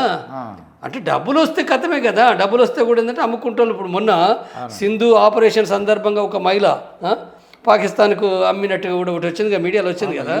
కాబట్టి డబ్బుకు మొత్తంగా సర్వం దాసోహం అంటారు. కాకపోతే డబ్బులు ఎక్కువైతాయి. ఇప్పుడు 100 రూపాయలకు కొనేది 200 కొనాలి. కాబట్టి స్మగ్లర్స్ ఉన్నారు కదా, స్మగ్లర్స్ ఆయుధాలు అందిస్తారు ఒకటి. రెండోది ఏంది, ఇంకొకటి ఏంటంటే వాళ్ళు తయారు చేసుకుంటారు. ఇప్పుడు కర్రెగుట్ట లోపల కూడా లేత్ మిషన్లు దొరికినాయి కదా. ఓకే. కర్రెగుట్ట లోపల మొన్న లేత్ మిషన్లు దొరికినాయి. అంటే వాళ్ళే స్వయంగా ఒకప్పుడు పట్టణాల్లో తయారు చేసుకున్నారు, వాళ్ళు పట్టణాలు తయారు చేసుకున్నారు ఒకప్పుడు. ఇప్పుడు తయారు చేస్తున్నారో లేదా నాకు తెలియదు, కానీ అడవిలో అయితే చేసుకున్నారు కదా. లేత్ మిషన్లు పెట్టి, డ్రిల్లింగ్ మిషన్లు పెట్టి, అన్ని రకాలుగా కూడా ఏంటంటే అండర్ గ్రౌండ్ దాంట్లో భూమి లోపల సొరంగాలు తవ్వి కూడా చేసుకుంటారు. కాబట్టి తుపాకులు తయారు చేస్తారు, బాంబులు తయారు చేస్తారు, బాంబులు కూడా అక్కడ తయారు చేసుకుంటారు. తయారు ఒకటే కాదు, ఇంకొకటి ఏముంది, యుద్ధం చేస్తున్నారు కదా, వాళ్ళు కూడా యుద్ధం చేస్తున్నారు కదా. యుద్ధం చేస్తున్నప్పుడు మీ కడ తుపాకులు ఉన్నాయి, నా కడ తుపాకులు ఉన్నాయి, మీకు నాకు యుద్ధం జరిగింది. యుద్ధం జరిగిన సందర్భంగా మీరు ఓడిపోతారు, చనిపోతారు, మీ ఆయుధాలు నేను తీసుకొచ్చుకుంటా. ఓకే. చాలా వచ్చినాయి కదా అట్లా, చాలా ఆయుధాలు కూడా AK-47లు వచ్చినాయి, SLRలు వచ్చినాయి, LMGలు వచ్చినాయి, గ్రెనేడ్స్ వచ్చినాయి, పోలీసుల దగ్గర ఉండే గ్రెనేడ్స్ వచ్చినాయి, ఇవన్నీ వచ్చినాయి కదా. కాబట్టి అంటే అనేక రకాలు కూడా ఆయుధాలు వస్తాయి. అయితే వచ్చినప్పటికి కూడా నేను 3 రకాలు చెప్పిన కదా, 3 రకాలు ఎన్ని ఆయుధాలు వచ్చినప్పటికీ ప్రభుత్వ పోలీసు బలగాల ముందట మావోయిస్టు గెరిల్లాలకు సంబంధించిన ఆయుధాలు నాసి రకమైనయే, తక్కువయే. అయితే ఇప్పుడు చంద్రబాబు నాయుడు గారు అలిపిరి ఘటన ఒకటి ఉంది, మీకు ముందే తెలుసా తర్వాత తెలిసిందంటారా? మీకు ముందే ఏమైనా ఇన్ఫర్మేషన్ ఉందా? అంటే ఇలా చంద్రబాబు నాయుడు గారి పేర్లు కూడా తెలియకపోవచ్చు, చంద్రబాబు నాయుడు గారి మీద అటాక్ జరగబోతున్న సంగతి మీకు తెలుసా? మాకు కాదు, నేను కాదు మావోయిస్టు పార్టీ 2017 డిసెంబర్లో బయటకు వచ్చిన నేను. అవును. ఆ పార్టీ లైన్ కూడా వ్యతిరేకించి వచ్చిన. ఇప్పుడు నేను మావోయిస్టు పార్టీని కానుగా, అయిపోయింది అది. ఆ టైం కాబట్టి ఇప్పుడు నేను ఒక కమ్యూనిస్ట్గా జీవిస్తున్నా, నేను కమ్యూనిస్ట్గానే జీవిస్తున్నా. నేను ఏ పార్టీలో ఉన్నా లేకున్నా ఒక కమ్యూనిస్ట్గానే నేను చెప్తున్నా. అంటే ఈ ప్రశ్నకు నేను అంటే మీరు అంటే నేను చెప్పాలి. మరి నేను ఇప్పుడు ఏదో మావోయిస్టు పార్టీ అన్నట్టుగా అంటే చూసే పాఠకులు ఉంటారు కదా, ఇంకా మావోయిస్టు పార్టీకి చరిత్ర అంతా ఇన్ని చెప్తానంటే మావోయిస్టు పార్టీ అనుకోడు. నేనేం మావోయిస్టు పార్టీని కాను, ఏమీ కాను నేను. అయితే ఆనాటి చరిత్ర ప్రకారంగా నేను చెప్పవలసిన విషయం ఏంటంటే, చంద్రబాబు వస్తాడని తెలిసింది కాబట్టి అంబుష్ పెట్టారు కదా. చంద్రబాబు వస్తాడనే విషయం తెలుసు కాబట్టి అంబుష్ పెట్టిండ్రు. ఏది తిరుపతికి వస్తుండనే విషయం తెలుసు కాబట్టి అంబుష్ పెట్టిండ్రు. కాబట్టి అంటే ఇప్పుడు చంద్రబాబును చంపడానికి ఒక్క అలిపిరినే కాకుండా అనేక ప్రయత్నాలు జరిగినాయి. అక్కడ ఒక అవకాశం వచ్చింది, ఆ అవకాశాన్ని వినియోగించుకున్న భాగంగా అక్కడ అంబుష్ అనేది ఏర్పాటు చేశారు. కాబట్టి అంబుష్లో భాగంగా ఏంటంటే అది జరిగింది, బ్లాస్టింగ్ జరిగింది. అది అక్కడ చంద్రబాబు చనిపోలేదు. ఇది జరిగిన ఘటనది. అయితే ముందు అప్పుడు ప్లాన్ చేసుకుంటారు. అయితే వద్దు, ఎవరు అబ్జెక్షన్ పెట్టరు, వద్దండి ఎందుకు, ఒక చీఫ్ మినిస్టర్ పోతే ఇంకోటి వస్తారు. ఈయన కాకపోతే చంద్రబాబు నాయుడు కాకపోతే లోకేష్ వస్తారు, లోకేష్ కాకపోతే పవన్ కళ్యాణ్ వస్తారు, ఎవరో వాళ్ళు వస్తారు కదా. ఆ చీఫ్ మినిస్టర్ అనే పదం తీసేయలేరు. వాళ్ళ రాజ్యం రాకుండా ఎట్లా తీసేస్తారు? ఎవరు అనుకునే రాజ్యం రావాలి కదా. అప్పటిదాకా ఒకడు పోతే ఒకడు వస్తాడు కదా. ఒక భూస్వామి పోతే ఒకడు వస్తాడు, ఒక ఇన్ఫార్మర్ పోతే ఇంకో ఇన్ఫార్మర్ వస్తాడు, ఒక పోలీస్ చనిపోతే మరొక పోలీసు వస్తాడు. పోలీసులకి తక్కువే లేరు కదా, ఎంతమంది అయినా రిక్రూట్ అయితేనే ఉంటారు. కాబట్టి వాళ్ళ యొక్క విధానం ఏంటంటే, వాళ్ళ విధానం ప్రకారంగా అంటే ఇప్పుడు వాళ్ళు చనిపోతున్నారు కాబట్టి, వాళ్ళను ప్రభుత్వం చంపుతుంది కాబట్టి దానికి ప్రతిచర్యగా ప్రతిఘటన, దాని ప్రతిఘటన అంటున్నారు వాళ్ళు. కాబట్టి ఆ కౌంటర్ దాంట్లో కూడా చంద్రబాబుని ఎందుకు చంపడానికి ప్రయత్నం చేసినట్టు, చంద్రబాబు ముఖ్యమంత్రిగా కొనసాగిన కాలం లోపల తను అనేకమైన బూటకం ఎన్కౌంటర్లు కూడా తను కారకుడే కదా అనేది వాళ్ళ అవగాహన. బూటకం ఎన్కౌంటర్లు కూడా చాలా చంపారు కదా అనేక మంది. ఇప్పుడు ఉదాహరణకు చెప్పాలంటే బెంగళూరు లోపల అక్కడ కేంద్ర కమిటీ మెంబర్లైన నల్ల ఆదిరెడ్డి అలియాస్ శ్యామ్, తర్వాత సంతోష్ రెడ్డి, ఎర్రంరెడ్డి సంతోష్ రెడ్డి అలియాస్ మహేష్, తర్వాత ఇంకోతను మురళి అలియాస్ నరేష్. అంటే వీళ్ళ ముగ్గురు ఇంట్లో ఉంటే కోవట్ల ద్వారా పట్టుకొని, అంటే గోవింద్ రెడ్డి అనే వ్యక్తి ద్వారా పట్టుకొని అంటే వాళ్ళని చంపేసారు కదా. చంపేయడానికి ముఖ్యమంత్రి పర్మిషన్ లేకుండా అయితే జరగదు కదా అది. కాబట్టి అనేకమైనవి ఉన్నాయి. ఇవన్నీ ఉన్నప్పుడు ఏంటంటే వాళ్ళ ప్రతిఘటనలో భాగంగా వాళ్ళు చేస్తారు. కాబట్టి ఇది ఇప్పుడు ఇవి చాలా జరిగినవి. అయితే వైఎస్ రాజశేఖర రెడ్డి గారు నక్సలైట్లతో చర్చలు అన్నారండి. మొత్తం సామాన్య ప్రజలందరూ కూడా ప్రజలు ఆశ్చర్యపోయారు. నక్సలైట్లతో చర్చలు ఎలా జరుపుతారండి, వాళ్ళు రావటం, అడవి నుంచి రావటం, మళ్ళీ వాళ్ళకి స్వాగతం చెప్పడం, మళ్ళీ పంపించడం జరిగింది. అట్లా అది ఎలా చూస్తే ఎలా అనిపిస్తుంది మీకు? అది ప్రజాస్వామ్యయుతంగా జరిగింది, అనేసి ప్రజలందరూ కూడా భావించినట్టున్నారు. ఆ. అసలు ఆ ఎపిసోడ్ నేను ఆ చర్చల పీరియడ్ లోపల అప్పుడు ఎక్కడ నేను 2000 లోపల నేను తెలంగాణకు సెక్రటరీని, కేంద్ర కమిటీ మెంబర్. నేను 2000 తెలంగాణ సెక్రటరీ, కేంద్ర కమిటీ మెంబర్. నేను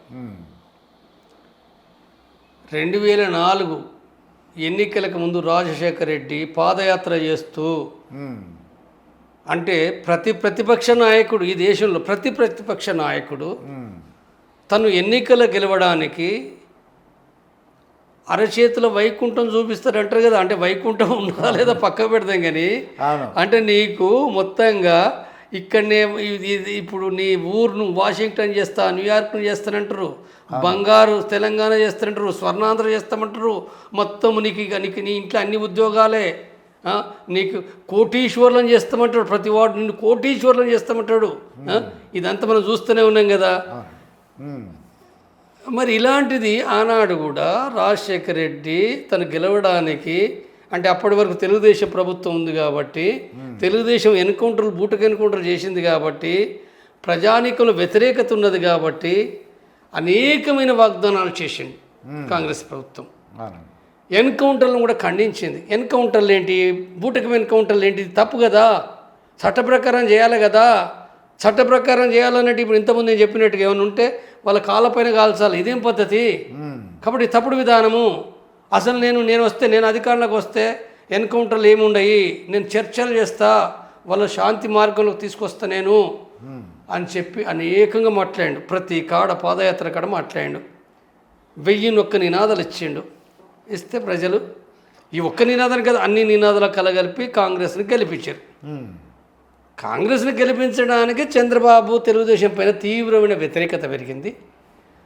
ఈయన మంచి నినాదాలు డైలాగులు వల్లించాడు కాబట్టి గెలిపించారు. గెలిపించిన తర్వాత పౌరస్పందన ఉంది కదా శంకరన్ నాయకత్వం కింద, అరగోపాల్ శంకరన్ వీళ్ళు కూడా ప్రభుత్వం దగ్గరికి పోయి మరి చర్చలు చేస్తామన్నారు కదా, మీరు చేయండి. ఇంకా చాలామంది అది ఏమొచ్చిందని అంటే దాదాపు 96-97 లోపల పౌరస్పందన ఏర్పడింది.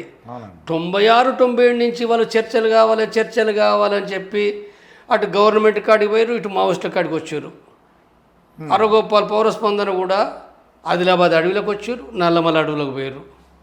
పోయినప్పుడు అడిగితే ఎవరు కూడా మావోయిస్టు పార్టీ ఆనాడు ఎవరం కూడా మేమే చర్చలు ఏమీ లేవు మా దృష్టిలో పట్టు. ఆనాడు మాకేముంది అంటే ఆనాడు అంటే నేను మేము అనంటే ఆ పార్టీ అవగాహన అయితే చెప్తున్నా.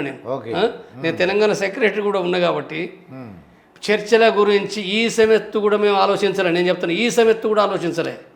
మా దృష్టిలో ఉన్న విషయం ఏంటంటే యుద్ధం అంటే విముక్తి ప్రాంతాలే.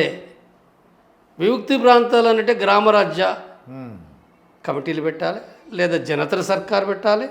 అంటే గ్రామాల లెవెల్ నుంచి కూడా ఒక ప్రభుత్వం అనేది ఏర్పాటు చేయాలి, వ్యవసాయాన్ని డెవలప్ చేయాలి, లేకపోతే రోడ్లు కుంటలు బాగు చేయాలి, ఆసుపత్రులు నిర్మించాలి, విద్యను అభివృద్ధి చేయాలి, కింది నుంచి ప్రభుత్వం ఎట్లుంటుందో చూపించాలి.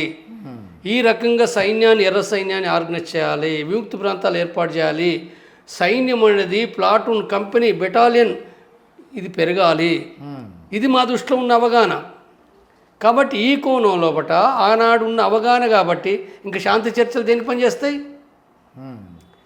మావోయిస్టు పార్టీ అనుకునేది రాజ్యాధికారం కదా.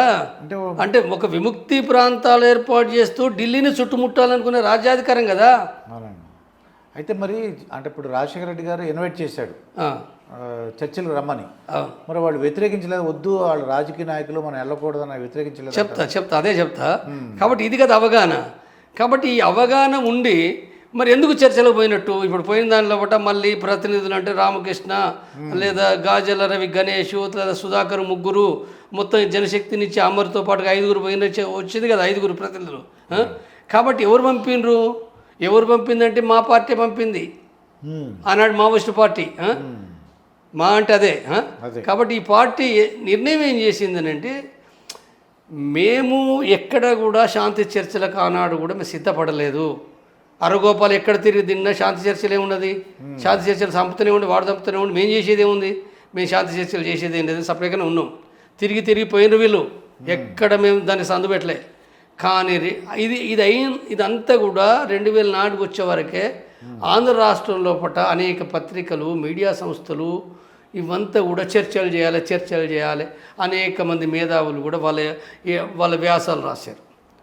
ఎటు చూసినా ఈ వ్యాసాలని దాంతో అంటే ఈ ప్రజాస్వామిక మేధావుల యొక్క బాధపడలేకనే నిజంగా చెప్తున్నా నేను. వీళ్ళ కోపాలు వస్తారని సత్యం అదే ఇక్కడ 100% సత్యం. నేను సర్క్యులర్ కావాలంటే సర్క్యులర్ ముందర పెడతా. నేను మేము ఏం రాసిన సర్క్యులర్ నా చేతికుంట లెటర్లు రాసిన. కొంతమంది పచ్చి అబద్ధాలు మాట్లాడుతారు. నేను మీ మీడియా సందర్భంగా చెప్తున్నా, సత్యమే. సత్యాన్ని మన తప్పు మాట్లాడద్దు. సత్యం మాట్లాడుతూ నువ్వు ఏం మాట్లాడుతావు మాట్లాడుకో, సత్యాన్ని తీసి పక్కకు పెట్టద్దు. కాబట్టి ఆనాడు ఎందుకు వచ్చినావు చర్చలకు, ఎందుకు పంపినావు, ఎవరు పంపినరు? ఆంధ్రప్రదేశ్ అనే ఒక రాష్ట్రంలో 3 రాష్ట్రాలు ఉన్నాయి మావోయిస్ట్ పార్టీ. ఒకటి ఉత్తర తెలంగాణ రాష్ట్ర కమిటీ, ఎన్టీహెచ్జెడ్సీ సెక్రటరీ నేను, AOB secretary Balakrishna. Okay. Andhra Pradesh ఒక రాష్ట్రం అనే ఒక జోన్కు సెక్రటరీ రామకృష్ణ. కాబట్టి మనం ఇక్కడ 3 జోన్ల నుంచి 3 పంపాలి. 3 పంపుదాం అనుకున్నప్పుడు ఎవరు పోవాలి? వీళ్ళు గణేష్ అయితే కొత్తగా తీసుకున్నాం రాష్ట్ర కమిటీ మెంబర్లకు. ఇంకా 9 మంది సీనియర్ మెంబర్లు ఉన్నారు, సెక్రటరియట్ మెంబర్స్ ఉన్నారు, వాళ్ళని పంపలేదు. కొత్తగా వచ్చిన గణేష్నే పంపినాం. తర్వాత Sudhakar secretary Balakrishna CC member కాదాయనే. కాబట్టి రామకృష్ణ ఒక్కడుంటే సరిపోతుంది. కాబట్టి 3 అక్కడికి చర్చలో పోతారు. 3 చర్చలో పోతున్నారంటే అక్కడ జార్ఖండ్లో ఒక మావోయిస్టు పార్టీతోటి ఒక మెర్జర్, పీపుల్స్ వార్ ఎంసీసీ 2 ఐక్యమవుతున్న మీటింగ్ ఉంది అదే టైంలో, ఆగస్టు సెప్టెంబర్ లోపల. కాబట్టి మిగిలిన వాళ్ళు అక్కడికి పోయారు. కాబట్టి ఈ నేపథ్యం లోపల ఏదైతుందో ఈ శాంతి చర్చలు అంటే ఎందుకు పోయినాము అంటుండ్రు. కాబట్టి మనము మొండివాదులుగా ఉండకూడదు. వీళ్ళు ఇంతమంది అంటే మనం మరి పోకపోతే వీళ్ళంతా మొండివాదులు అనుకుంటారు కదా. కాబట్టి మనం పోయి ఈ చర్చ లోపల దాంట్లోపట అమలు ఎవడు చేయడు, ప్రభుత్వం చేయదని మాకు తెలుసు. ఇప్పుడు మావోయిస్టు పార్టీ ఒక డిమాండ్ పెడుతుంది. ఏం పెడుతుంది? భూములు కావాలి. దున్నేవానికే భూమి డిమాండ్ కదా. రాజ్యాధికారి డిమాండ్ ఏం పెట్టలే. నెరిగా అంతా పెడితే నవ్వుతారని చెప్పి అది పెట్టలే. కానీ దున్నేవానికే భూమి కావాలి. ఆ డిమాండ్ పెట్టంగానే ఏమన్నారు? గవర్నమెంట్కి సంబంధించిన జానారెడ్డి వీళ్ళంతా కూర్చున్నారు కదా అన్నాడు.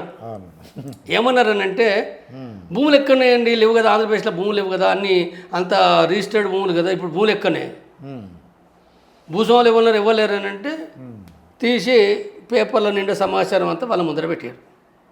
ఇంతమంది భూస్వాములు, ఇన్ని భూములున్నాయి, హైదరాబాద్లో పట్ట కూడా ఇన్ని 1000 ఎకరాల భూములున్నాయి అని చెప్పి ముందర పెడితే మంత్రులు చేతులు లేబట్టేసారు.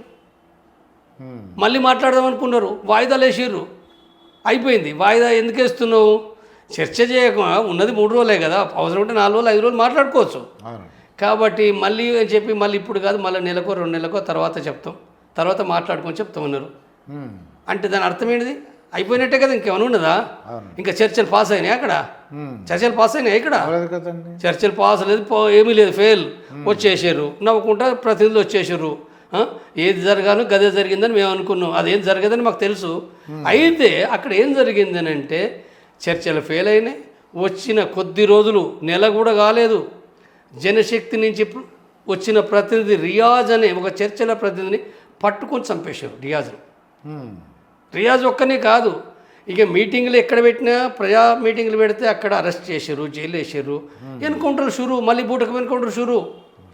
ఎక్కడికెక్కడ పోలీసు కోంబింగ్. నష్టం ఎవరు పోయినరు? పొలిటికల్గానో మావోయిస్టు పార్టీ ఒక విజ్ఞతతోటి చర్చలకు వచ్చిండ్రు. వాళ్ళు ఏం తప్పు చేయలేదు కదా అనేది వచ్చింది, సొసైటీలో వచ్చింది, ఇది ఇంతవరకు వచ్చింది. ఓకే. కానీ భౌతికంగా నష్టపోయింది ఎవరనంటే నష్టపోయింది మావోయిస్టు పార్టీ. రాష్ట్ర కమిటీ మెంబర్లను చనిపోయింది, జిల్లా కమిటీ చనిపోయారు, ప్రజలు చనిపోయారు, కేడర్ చనిపోయారు, ఆంధ్రప్రదేశ్లో చనిపోయింది, ఏఓబీలో చనిపోయింది, తెలంగాణలో చనిపోయారు. ఈ నష్టాలన్నీ జరిగిన తర్వాత మావోయిస్టు పార్టీ సాధించింది ఏంది? అయితే ఆనాడు అంటే చర్చలు పోయినప్పటికీ కూడా మావోయిస్టు పార్టీ ఏ అప్రమత్తత ఏదైతే ఉండాలో అది లేదు. లేని ఫలితంగా ఈ నష్టాలు జరిగింది. ప్రభుత్వం చాలా అప్రమత్తంగా ఉంది. చర్చలకు రాని ఎట్లా దెబ్బ కొడతామని చెప్పి అంటే ఎరవేసి పడదామనే పద్ధతిలో పట్ట గవర్నమెంట్ ఉంది కాబట్టి దెబ్బ కొట్టగలిగింది. అంటే ఇప్పుడు దాని చర్చలు పాస్ అనేది ఏందో చర్చిలు పాస్ అనే వాళ్ళు నా దృష్టిలో కూడా మూర్ఖులే, మావోయిస్ట్ పార్టీ దృష్టిలో కూడా మూర్ఖులే. చర్చలు విజయవంతమైన అని ఎవరైతే అంటుండ్రో, ఇప్పుడు ఇక్కడ హైదరాబాద్లో ఒకటి మావోయిస్ట్ మేధావులు అని చెప్పి విజయవంతమైన అవ్వడం అంటే మావోయిస్ట్ పార్టీకి వ్యతిరేకంగా మాట్లాడే వాళ్ళే. మావోయిస్ట్ పార్టీ అది ఫెయిల్ అయిందని చెప్పి సమీక్షించుకున్న విషయాన్ని తిరిగి మళ్ళీ విజయవంతం కావడం అంటే తప్పుడు మాట కదా. కాబట్టి ఆనాడు జరిగింది అంటే ప్రభుత్వము కావాలని చేసింది. మావోయిస్టు పార్టీ ఒక డెమోక్రట్స్ని గెలుచుకోవడానికి పోయిన అదే తప్ప మరొకటి కాదు. ఇది అయితే ట్రాప్ చేసిందంటారా? ఉచ్చులు బిగించడం, ఉచ్చులు బిగించింది, అది బిగించిందండి. అవును. వీళ్ళు నక్సలైట్లు వీళ్ళందరూ కూడా ఊహించలేదు అంటే ఊహించిందని అంటే జనరల్గా ఉంది. నేను కూడా సెక్రటరీ కదా, మేము సర్క్యులర్లో కూడా రాసినాం కదా. సర్క్యులర్లో నేనే రాసిన కదా. నేను రాసినా అక్కడ ఏపీలో రాశారు, అక్కడ ఏఓబీలో రాశారు, కేంద్ర కమిటీ రాసినాయి. అన్ని సర్క్యులర్లు అవగానే ఒకటే. ఎందుకంటే మేము కేడర్ చెప్పాలి కదా. ఇప్పుడు తెలంగాణ దాంట్లో పట్ట అన్నిటికంటే ఎక్కువ పార్టీ మెంబర్లు ఉన్నది ఉత్తర తెలంగాణలో ఉన్నారు. 500-600 మంది ఫుల్ టైమర్స్ ఉన్నారు. ఏఓబీలు లేరు, ఏపీలో లేరు. లేదా ఇక్కడ తెలంగాణ పార్టీ పెద్దది కదా. కాబట్టి కేడర్ చెప్పాలి కదా, ప్రజా సంఘాలకు చెప్పాలి కదా, ఈ చర్చలు ఏమైతే ఎట్లుండాలి మనం అనేది చెప్పినాం కదా. అప్రమత్తంగా ఉండాలి, మన రహస్యాలను ఎక్స్పోజ్ చేసుకోకూడదు. ఇది 6 నెలలే ఉంటుంది, ఎక్కువ కాలం ఉండదు ఇది. కాబట్టి 6 నెలల కాలంలో కూడా దళాలు కూడా అప్రమత్తంగా ఉండాలి అనే విషయం చెప్పినాం. రాసున్నాయి, లిఖితపూర్వకంగా ఉన్నాయి. కానీ అయినా కానీ ఎక్కడో కాడ ఎంత ఉండాలనుకున్నా ఆ అప్రమత్తత లోపించింది కాబట్టి ఆ నష్టాలు జరిగినాయి. జంపన్ గారు అంటే రామకృష్ణ గారి పేరు విపరీతంగా పేరు అంటే శాంతి దూత వలన ఎందువల్ల అంత పేరు వచ్చిందంటారు రామకృష్ణ గారికి? ఆర్కే అనేవారు. ఇప్పుడు చిక్కినట్టే దొరికిపోయాడు, పారిపోయాడు, ఇలాగే వచ్చేయాడు పేపర్లో. అంటే పేరు రావడం అంటే మావోయిస్ట్ పార్టీ నాయకులు పేరు ప్రతిష్టల కోసం పాకులాడరు. మావోయిస్ట్ పార్టీ నాయకులు వాళ్ళు రహస్య జీవితం వాళ్ళది, చాలా వరకు మీడియాకు దూరంగానే ఉంటారు. వాళ్ళు లోపల ఉండేవాళ్ళు మీడియాకు ఎప్పుడు ఇంటర్వ్యూలు ఇవ్వరు కదా. తప్పనిసరి అవసరం ఏర్పడ్డప్పుడు ఒకప్పుడు ఇంటర్వ్యూలు ఇచ్చేది. కాబట్టి ఇంటర్వ్యూలు ఇచ్చినప్పుడు వాళ్ళ పేరు రావడం, కొన్ని సందర్భాల్లో వాళ్ళు ఎక్కడైనా కొన్ని యాక్షన్స్ వాస్తవంగా పార్టీలో ఇప్పుడు ఉదాహరణకు ఈడ్మా పేరు బాగా ప్రముఖంగా వస్తుంది. ఈడ్మా కొన్ని యాక్షన్లు చేసిన దాంట్లో అంటే పార్టీ విధానం ప్రకారంగా ఆయన వ్యక్తిగతం కాదు, అది పార్టీ విధానం ప్రకారంగా ఆయన చేసిండు, కొన్ని సక్సెస్ అయినాయి. కానీ ఈడ్మా పేరు అది ఎక్కువ వస్తుంది అంటే దాని అర్థము అంటే ఇప్పుడు ఇతరులు చేయలేదని కాదు కదా. దాంట్లో జార్ఖండ్లో ఇడమ చేయలే, బీహార్లో ఇడమ చేయలే, ఏఓబీలో విడమ చేయలే, ఒరిస్సాలో చేయలే, డీకేలో కూడా ఛత్తీస్గఢ్లో కూడా అన్ని ఇడమ చేయలే. ఇడమ ఒక జిల్లా కమిటీ నాయకుడిగా ఉండి ఇప్పుడు రాష్ట్ర కమిటీ నాయకుడు ఉన్నాడు. కేంద్ర కమిటీ పోయిందా లేదా నాకు తెలియదు. కానీ మరి అనేక మంది అక్కడ దండకాల కూడా యాక్షన్లు చేసి సక్సెస్ చేసిన ఉన్నారు కదా. వేర్వేరు కారణాలు అయితే వేర్వేరు పేర్లు మీడియా కొద్దిగా ఫోకస్లో తీసుకొస్తుంది.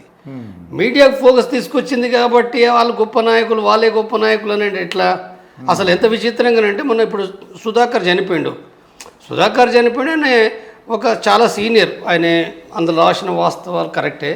కానీ ఆయన కేంద్ర కమిటీ మెంబర్ కాదని తెలంగాణ కమిటీ చెప్పింది. రాష్ట్ర కమిటీ నాకు తెలిసి రాష్ట్ర కమిటీ మెంబర్ అయ్యాడు. నాకు తెలిసి 17 వరకు కూడా ఆయన రాష్ట్ర కమిటీ మెంబరే, కేంద్ర కమిటీ మెంబర్ కాలే. తర్వాత తీసుకున్నారా లేదా నాకు తెలియదు, వాళ్ళు చేసిన ప్రకటనే ఆ పార్టీ తెలంగాణ కమిటీ చేసింది. కాబట్టి ఇప్పుడు ఒక అతను ఏం రాసిండు, ఇప్పుడు సుధాకర్ నెక్స్ట్ సెక్రటరీ అయితే సుధాకర్ అయ్యేదని చెప్పి ఆయన రాసిండు. కాబట్టి ఏమనాలి ఇప్పుడు, ఎవరు చెప్పాలి ఈ వాస్తవాలు సత్యాలు ఇవన్నీ? ఏం చెప్తారు? ఎవరు చెప్పలేరు కదా. అంటే ఇది కాదని చెప్పి పార్టీ నుంచి ప్రకటనలు చేయదు కదా. జనరల్గా ఒక చరిత్ర చెప్పేటప్పుడు వేరు విషయాలు అర్థమవుతాయి తప్ప ప్రతి ఒక్కటి ఇది అది అని ఎవరు చెప్పలేరు. కాబట్టి ఇప్పుడు ఆర్కే కూడా ఏంటంటే ఒకనాడు అంటే ఏపీ అనేది 3 రాష్ట్రాలుగా పార్టీ కింద 3 రాష్ట్రాలుగా విభజించబడింది. అది తెలంగాణ అంటే NTHZC కమిటీ, తర్వాత ఏఓబి, తర్వాత ఏపీ. NTHZC అంటే కరీంనగర్, వరంగల్, నిజామాబాద్, ఆదిలాబాద్, ఖమ్మం ఈ ప్రాంతాలు కలిగింది మొదటగా ఉత్తర తెలంగాణ భాగం. ఆ తర్వాత తెలంగాణలో కూడా వివిధ జిల్లాలు కూడా ఏంటంటే తెలంగాణ భాగం ఆ తర్వాత లాస్ట్కు. కాబట్టి తెలంగాణ కమిటీ వేరే, ఆంధ్ర కమిటీ వేరే. ఆంధ్ర రాష్ట్ర కమిటీకి ఆర్కే ఒక సెక్రటరీ, సీసీ మెంబరు. తెలంగాణ కమిటీకి నేను ఒక సెక్రటరీని, నేను ఒక సీసీ మెంబర్ను. తర్వాత ఏఓబికి బాలకృష్ణ ఒక సెక్రటరీ, సీసీ మెంబరు. కాబట్టి ఇప్పుడు శాంతి చర్చలకు ఇప్పుడు నేను లోపల ఉన్నా, నా పేరు ఎందుకు వస్తుంది? రాదు కదా. బాలకృష్ణ పేరు ఎందుకు వస్తుంది? రాదు కదా. ఓకే.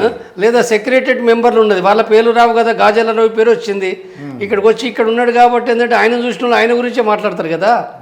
అంటే ఆ పార్టీ లోపల చంద్రన్ ఉన్నాడు, సోమన్ ఉన్నాడు, ఇప్పుడు సీజ్ మెంబర్ ఉన్న చంద్రన్న కూడా సెక్రటరియట్ మెంబరు, ఆయనే చాలా సీనియర్ మెంబరు ఆయనే. అయితే బయటకు వచ్చి రామకృష్ణ గారు మీడియా కదా, మీడియా లోపల ఎవరు అది చేసుకుంటే వాళ్ళే వస్తారు కాబట్టి వాళ్ళ అంటే ఇప్పుడు మీడియా ఎవరైతే మాట్లాడతారో ఈవెన్ ప్రజా సంఘాల లోపల కొంతమంది స్పోక్స్ పర్సన్స్గా నిరంతరం మీడియాల ఛానల్లో మాట్లాడతారు, వాళ్ళ పేరు రావచ్చు. కానీ దాని వెనకాల కొంతమంది వాళ్ళు మాట్లాడరు, వాళ్ళు డైరెక్ట్ చేస్తారు, దాన్ని నడుపుతా అంటారు. నడిపినంత మాత్రం వాళ్ళ అనామకులని కాదు కదా. కాబట్టి ఇక్కడ అంటే జనమేం చూస్తారంటే ఎవరైతే మాట్లాడతారో వాళ్ళు గొప్ప నాయకులు అనుకుంటారు. అనుకున్నాడంటే వాళ్ళే గొప్ప, కానీ పార్టీని అంతా నడిపేది వాళ్ళు కాదు కదా. అంటే ఇక్కడ దాని అర్థం ఏంటంటే కేంద్ర కమిటీ మెంబరు, సరే ఆయన ఒక రాష్ట్రానికి నాయకుడే కాబట్టి ఇక్కడ ఈ ప్రచారం నుంచి అంటే ఇక్కడ పార్టీని అంచనా వేయలేము, తప్పిది. ఒక ప్రచారం నుంచి ఆయన నాయకుడు ఈయన నాయకుడు అని చెప్పి ఈ అంచనాలు సరైనవి కావవి. ఓకే అండి. అయితే ఈ నక్సలైట్లు అంటే బయటకు వచ్చేసిన తర్వాత మీరు డబ్బులు బాగా సంపాదించారు అని సామాన్య ప్రజలు నేను అనుకోకుండా జనరల్గా ఎప్పుడైతే బయటకు వచ్చేసారో చాలా డబ్బులు పోగేసుకుంటారు అలా అంటుంటారు, నిజమంటారా అది? ఇప్పుడు అంటే మావోయిస్టులు అంటే ఒకరో ఇద్దరో నలుగురు కొంతమంది అంటే ఏమీ లేకుండా నిప్పు లేకుండా పొగేం రాలే.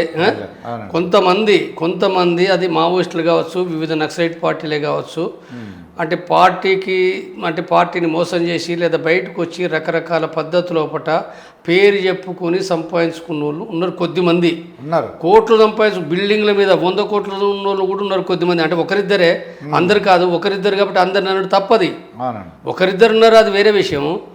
కాబట్టి లేదా అంటే మోసం చేయడు సమాజం అంతా మోసమే కదా. సమాజం అంతా కూడా ఏమి లేనోడు కూడా, అడుక్క తిన్నోడు, చెప్పులు లేనోడు కూడా 100 ఎకరాలు సంపాదించిన వాళ్ళు ఉన్నారు కదా. 100 ఎకరాలు 3 ఎకరాలున్న రైతు వ్యవసాయం చేసినోడు, తండ్రి వ్యవసాయం చేసినోడు ఇప్పుడు 3 లక్షల కోట్లకే పడగవాకి వాళ్ళు అదైంది కదా. ముఖ్యమంత్రులు అయినరు, మంత్రులు అయినరు, ఏమనుకోవాలి అంటే ఈ సమాజంలో పట దోపిడికి అనేక అవకాశాలు ఉన్నాయి కాబట్టి చేస్తారు, మోసం చేస్తారు. కాబట్టి అంటే మావోయిస్టు పార్టీ నుంచి ఒకరో ఇద్దరో ఎవరో చేసి ఉండొచ్చు, చేసింది కాబట్టి అందరూ చేసిండని తప్పిది. ఫస్ట్ది శుద్ధబద్ధం. ఒక్కరు చేస్తే, ఇద్దరు చేస్తే, నలుగురు చేస్తే, నలుగురు బద్మాషులు అయితే నలుగురు పేరు మీద పార్టీని లేదా బయటకు వచ్చిన వాళ్ళంటే మరి మావోయిస్టులు, మాజీ మావోయిస్టులు 190 మంది కూడా 190 మంది చెప్తున్నా వాళ్ళకు వాళ్ళ బతకడానికి వాళ్ళ ఇళ్ళ గుడిసెలున్నాయి, కిరాయికుంటుండ్రు, వాళ్ళు తినటానికి తిండి ఇబ్బందులు ఉన్నాయి, వాళ్ళ బిడ్డల పెళ్ళిళ్ళు చేయలేని పరిస్థితి ఉన్నది. ఎన్ని ఇబ్బందులు పడుతున్నారు. ఇప్పుడు నేనున్నా, మరి నేనేం చేసినా, నేను ఇంత పెద్ద నాయకున్నాను కదా, నేను కిరాణా దుకాణం నడిపిన కదా, నేను రోలింగ్ మిషన్ నడిపిన కదా, ఇప్పుడు నా భార్య పనిచేస్తుంది కదా, నాకేమున్నది? నాకేమైనా కారు ఉన్నదా, బండి? భార్య గారు ఏం పని చేస్తున్నారు? వైఫ్ వర్క్ చేస్తున్నారా? పని చేస్తుంది, ఇప్పుడు టైలరింగ్, రోలింగ్ మిషన్ చేసింది, టైలరింగ్ చేస్తూనే ఉంది, ఇప్పుడు చేస్తుంది పక్క చేస్తూనే ఉంది కదా. కాబట్టి అంటే ఇప్పుడు ఏదైతుందో ఇక్కడ అంటే మావోయిస్టులు ఎవడో ఒకడో ఇద్దరో చేస్తే ఇక అందరికీ ఆ పేరు వచ్చేసింది. ఎవరు చేసి పేరు వచ్చిందంటే మీడియా చేస్తుంది. మీడియా కావాలని కొంతమంది చేయాలని చేశారు, బుద్ధి లేని వాళ్ళు చేశారు, లేకపోతే మావోయిస్టు పార్టీ భావజాలం పట్ల వ్యతిరేకులు ఉన్న వాళ్ళు చేస్తారు. మావోయిస్టు పార్టీని వ్యతిరేకించాలంటే వేరే విషయాలు, నీకు అవి వ్యతిరేకించు, కానీ ప్రతిదీ వ్యతిరేకించడం అనే పేరు మీద ఇది తప్పు కదా. సత్యం కనపడుతుంది కదా. నేను నా ఊరికి పోతా, నేను నా గ్రామాలకు పోతా, నేను చుట్టాల కాడికి పోతా, నేను నడిచిపోతా, నేను బస్ ఎక్కి కాదు, అంటే ఆటో తీసుకుని ఇక్కడ నడిచిపోతాంట. నేను ఏ కార్లో పోతున్నా, నేను ఏ జీవితం ఉన్నది, నా ఇల్లు ఇప్పుడు నా ఏ జీవితం కనపడుతుందా? కోట్లు ఉన్నాయా? నాకేమైనా ఇక్కడ కోర్టు కనపడుతున్నాయా? లక్షలు కనపడుతున్నాయా? నా ఇల్లు ఇంట్లో ఎట్లున్నది? కాబట్టి ఇది ఏదైతే ఉందో నా ఇంటికి మీడియా సంస్థలు, వందలాది సంస్థలు నిత్యం వస్తున్నాయి, చూస్తున్నారు కదా. నేను ఊరిపోతే చూస్తున్నారు కదా. మా అమ్మ ఆశ్రమంలో ఉంది, 2 ఏళ్ల క్రితం నేను తీసుకొచ్చాను. నేను ఎందుకు ఉంది? కాబట్టి ఇవన్నీ కూడా ఏంటంటే చాలా తప్పుడు ప్రచారం. అంటే నేనేందో ఇప్పుడు అందరికీ సమాజానికి తెలుసు. అంటే ఈ రకంగా మావోయిస్టులు అంటేనే ఒకరిద్దరు ఉన్నారంటే ఒకరిద్దరు మాత్రం ఒకరిద్దరు మాత్రం కొన్ని కోట్లు బెదిరించి ఉంటారు కదా, వాతావరణంలో చేసి డబ్బులు సంపాదించిన వాళ్ళు ఉన్నారు. ఉంటారు కదా, సమాజం అది కాబట్టి ఉంటారు కదా. సమాజం అది కాబట్టి ఏంటంటే ఉంటారు. ఎందుకు లేరు? మంత్రులు కూడా అయ్యారు కదా. ఒకప్పుడు నక్సలైట్ పార్టీలో పనిచేయవచ్చు. నక్సలైట్ పార్టీలో ఏడాదో 2 ఏళ్ళలో 3 ఏళ్ళలో పనిచేయవచ్చు. ఆ 2 ఏళ్ళు 3 ఏళ్ళు పనిచేస్తే అంటే చచ్చిపోయిన బర్రెకు పలిగిపోయిన కుండెడు పాలు ఇచ్చిందని చెప్పి నక్సలైట్గా వాళ్ళు చెప్పుకుంటూ ఉంటారు ఎప్పటికీ. కానీ వాళ్ళు సంపాదించింది 100,000 కోట్లు సంపాదించారు. 100,000 కోట్లు సంపాదించి కూడా వాళ్ళు గొప్ప మళ్ళీ విప్లవకారులుగా చలామణి అవుతా అంటారు. విప్లవకారులు అవుతారు వాళ్ళు. ఏమన్నా ఎవడు విప్లవకారుడు? ప్రజల గురించి నువ్వు ఏం మాట్లాడుతున్నావు? ప్రజల గురించి ఒక కమ్యూనిస్ట్గా నీ జీవితం ఏంటిదనే దాన్ని బట్టి నువ్వు కమ్యూనిస్ట్ అవుతావు. నువ్వు కమ్యూనిస్ట్ జీవితం లేవు, నువ్వు 100 కోట్లు సంపాదిస్తా అంటావు, లుచ్చ పనులు చేస్తావు. లుచ్చ పనులు చేసి నువ్వు విప్లవకారుని కాదు కదా. వాడు ఎవరైతే ఆ సిద్ధాంతం వదిలిపెట్టి సాధారణమైన సమాజం లోపల ఈ అవినీతి ఏవైతే చేసుడు మొదలు పెడతాడో వాడు ఎన్నటికీ కూడా కమ్యూనిస్ట్ కాదు. ఆ పేరు చెప్పుకొని చెట్టు పేరు చెప్పుకొని కాయలు అమ్ముకునే లుచ్చ వెదవాలి నేను చెప్పేది. వాళ్ళందరినీ చూస్తే మీకు ఏమనిపిస్తుంది? ఇప్పుడు మీరు అన్నట్టు నక్సలైట్ అని చెప్పేసి ఇప్పుడు మినిస్టర్లు అయిపోయి ఎమ్మెల్యేలు అయిపోయి 1,000 కోట్లు సంపాదించుకున్నారు. వాళ్ళని చూస్తే ఏమనిపిస్తుంది మీకు? అది ఏమని ఈ సమాజంలో ఇప్పుడు జరిగేది ఏందో వీళ్ళకంటే ఎక్కువ ఇంకా సంపాదిస్తారు కదా. ఇప్పుడు వాడు సంపాదిస్తాడు, వీడు సంపాదిస్తుండు, వాళ్ళకంటే ఎక్కువ సంపాదిస్తున్నారు కదా. వాళ్ళకంటే ఇప్పుడు అంబానీ ఆదన్నారు, బడా పెట్టుబడిదారున్నారు. వాళ్ళ ఆస్తులు ఎంత ఉండే? ఒకప్పుడు ఆదాని ఆస్తులు ఎంత ఉండే? ఎక్కడికి డెవలప్ అయ్యిండు? ఎక్కడికి డెవలప్? అంబానీ ఆస్తులు ఎంత ఉండే? ఒక బట్టల వ్యాపారం చేసిన అంబానీ వాళ్ళ తండ్రి వాళ్ళు ఎంత ఆస్తులు ఉండే వాళ్ళు? ఇవాటికి ఎట్లా పెరిగినాయి? లక్షల కోట్లు అంటే 1,000 లక్షల రేట్లు పెరిగినాయి కదా. అంటే ఈ సమాజం లోపల, ఈ పెట్టుబడిదారు సమాజం లోపల కొంతమంది దొంగలకు అవకాశాలు ఏర్పడతాయి, కొంతమందికి ఏర్పడతాయి. అందరు సంపాదించలేరు. కొంతమంది నీతి నియమాలు విలువలతో ఉంటారు, కొంతమంది సంపాదించమన్నా సంపాదించలేరు, కొంతమందికి ఆ ఛాన్స్ దొరుకుతుంది.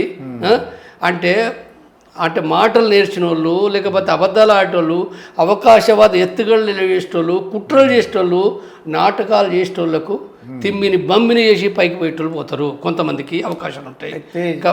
కాబట్టి అందుకోసమే కమ్యూనిజం ఏమంటుందనంటే ఈ సమాజం లోపల ఎక్కువ మంది ప్రజలు వాళ్ళు ఏ రకంగా చేసినా వాళ్ళు ముందుకు పోలేరు. ఇది సమానత్వం కావాలి. ఈ పెట్టుబడిదారి రాజ్యం ఉండకూడదు. కమ్యూనిస్టు రాజ్యం కావాలనే విషయం ఏదైతుందో మార్క్సిజం చెప్తుంది, కమ్యూనిజం చెప్తుంది. కాబట్టి ఇది రావాలి. నేనేం కోరుకుంటున్నంటే ఇప్పుడు వాళ్ళకు వచ్చినాయి కాబట్టి నాకు రావాలని నేను కోరుకోను. వాడు నాకు మంత్రి పదవి ఇస్తున్నాడా నాకు వద్దు, నాకు ఆ కోట్లు ఇస్తున్నాడా నాకు వద్దు. నాకు రావాలనుకుంటే నేను ఒక సీసీ మెంబర్ను.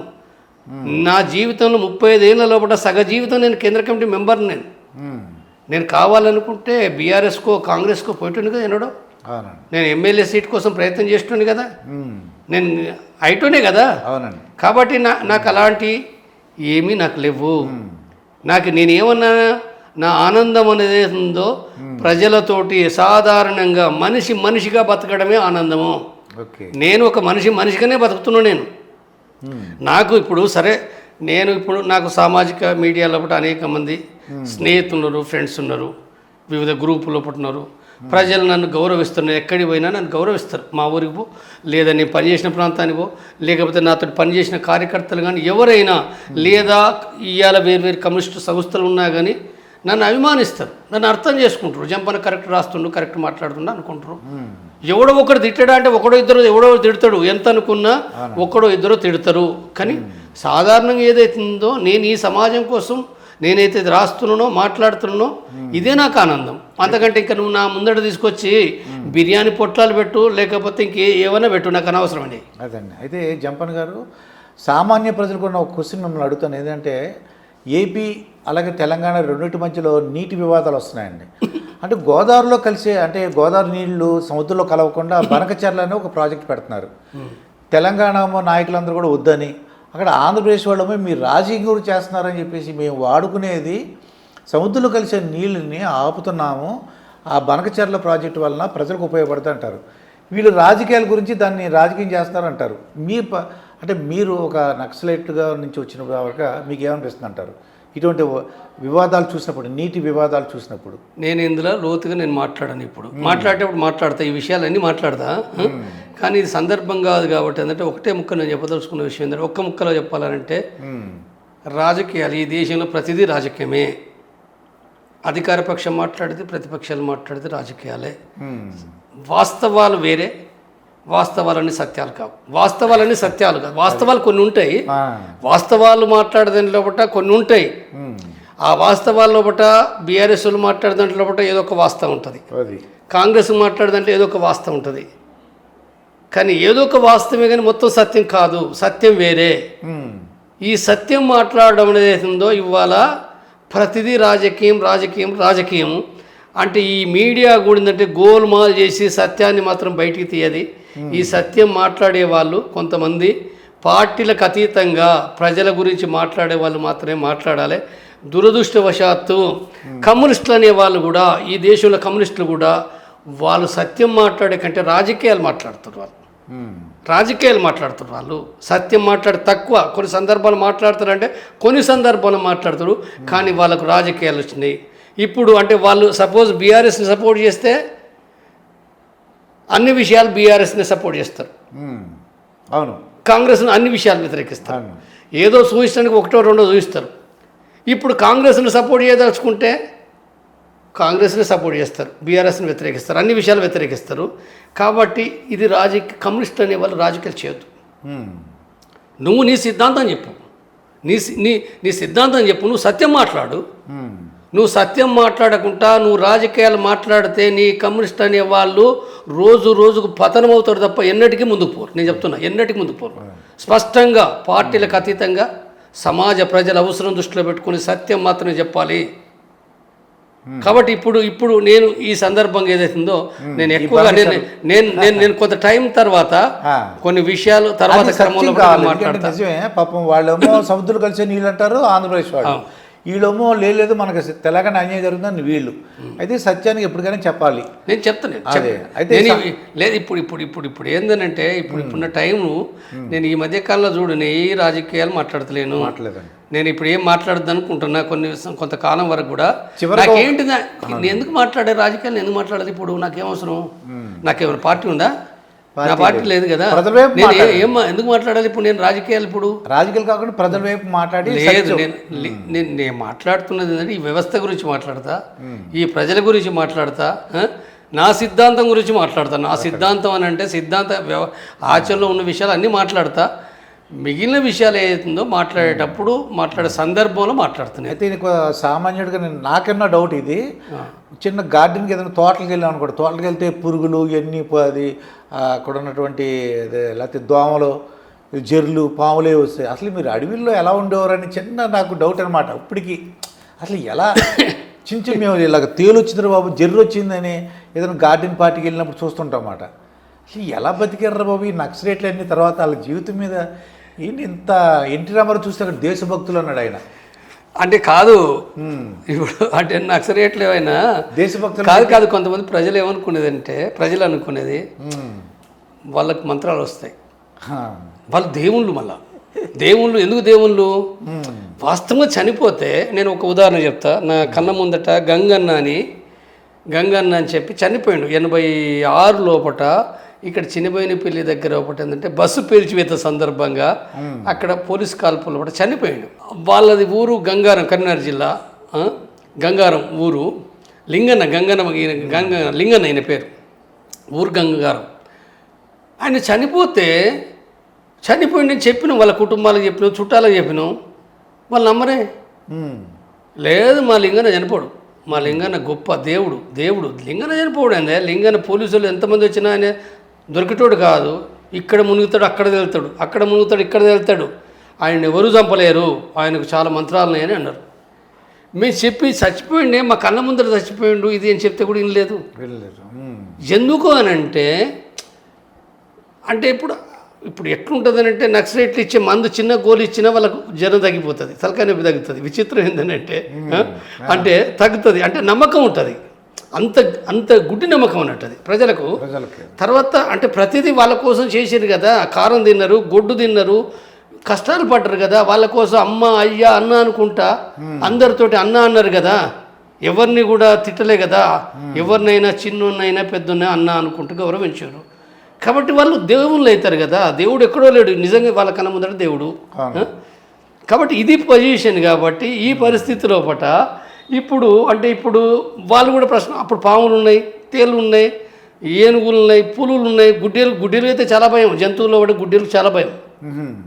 ఎందుకంటే గుడ్డేలు అది అకస్మాత్తుగా అది దాడి చేస్తే అది పోతూ అది మనుషులు కనపడితే వెంటనే దాడి చేస్తుంది. అది దాని చేతులతోటి గోర్లు కదా, గోర్లతోటి అది కొడుతుంది. కాబట్టి ఏంటంటే చాలా గాయాలైనాయి, చనిపోయారు కూడా మావోయిస్ట్ పట్ల చాలామంది. కాబట్టి ప్రజలు భయపడతారు. ఇప్పుడు ఇతర జంతువులు అనుకో అవి భయపడిపోతాయి ఎక్కువగా. పులి కూడా భయపడుతుంది.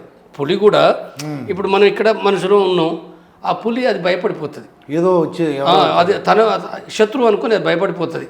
తప్పదు అనుకున్నప్పుడే దాడి చేస్తుంది. అది తప్పదు అనుకున్నప్పుడే దాడి చేస్తుంది. ఈవెన్ పాములు కూడా తప్పదు అనుకుంటే దాడి చేస్తాయి. తనకు నష్టం జరుగుతుంది అనుకున్నప్పుడు అది కాటేస్తుంది. కాబట్టి ఇక్కడ గుడ్డేళ్ళకి ఏంటంటే కొంత డిఫరెంట్ ఇది. ఈ గుడ్డేళ్ళకి ఏంటంటే అంటే ఎలుగుబంటి అనమాట. ఎలుగుబంటి అదే ఎలుగుబంటి బీర్ అంటాం కదా అదని. కాబట్టి ఇది ఏం చేస్తుంది అంటే కొద్ది దూరం ఉన్నా కానీ ఏంటంటే అది ఉరికొస్తుంది. అది ఉరికొచ్చేసి అంత దూరం ఉన్నాం కూడా ఉరికొచ్చి దాడి చేస్తుంది. అది చాలా దూరం ఉంటేనో వేరే, కానీ కొంత దగ్గరలో ఉంటే మాత్రం వాస్తవంగా ప్రతి జంతువు కూడా తనకు నష్టం జరుగుతుంది అనుకున్నప్పుడే దాడి చేస్తుంది. ప్రతి జంతువు ఇది అంటే ఆ జంతువుల కంటే గుడ్డేలు కనుక కొంత దూరంలో ఉండి అది గమనిస్తే ఉరికొస్తుంది. కాబట్టి ఏంటంటే అది పిల్లల తల్లి అనుకో, పిల్లల తల్లి అయితే ఇంకా చాలా ఘోరంగా ఉంటుంది, దాడి చేస్తుంది. కాబట్టి ఇది ఏదైతుందో అంటే జంతువులు అనేటి ఏతున్నాయో అనేక సందర్భాల్లో కూడా కలుస్తాయి. లేదా పడుకుంటాము, ఏనుగులు కూడా వచ్చినాయి, పడుకున్న కాడికి వచ్చినాయి ఉన్నాయి. ఏనుగుతోటి కూడా కర్ణాటకలో ఒక మావోయిస్ట్ పార్టీ కమాండర్ చనిపోయిండు.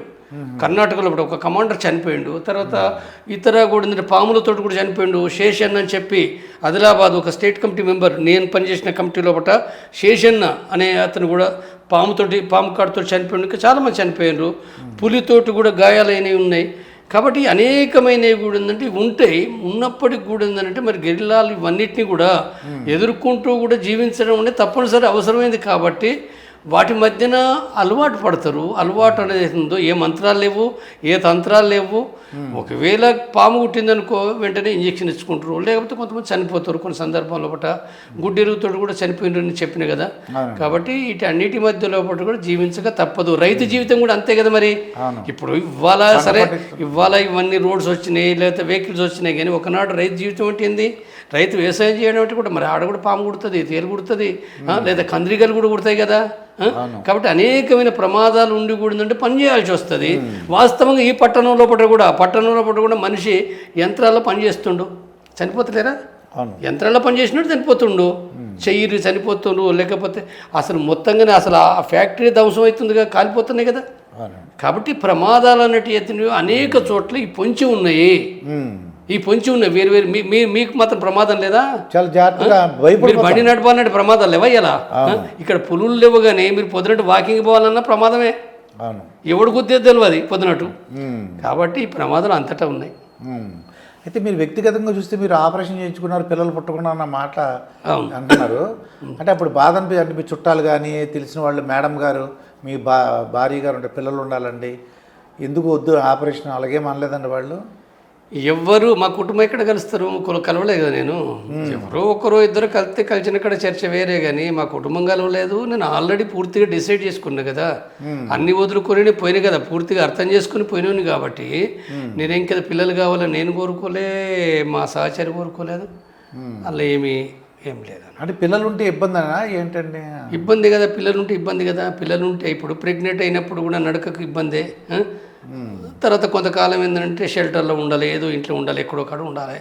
దళంలో కూడా జీవించలేదు. 5-6 నెలలు 7 నెలలు కూడా దళ జీవితానికి ఆటంకం అవుతుంది. రెండవది ఏంటంటే కన్న తర్వాత కూడా సాధాలి కదా, ఎవరు సాధాలి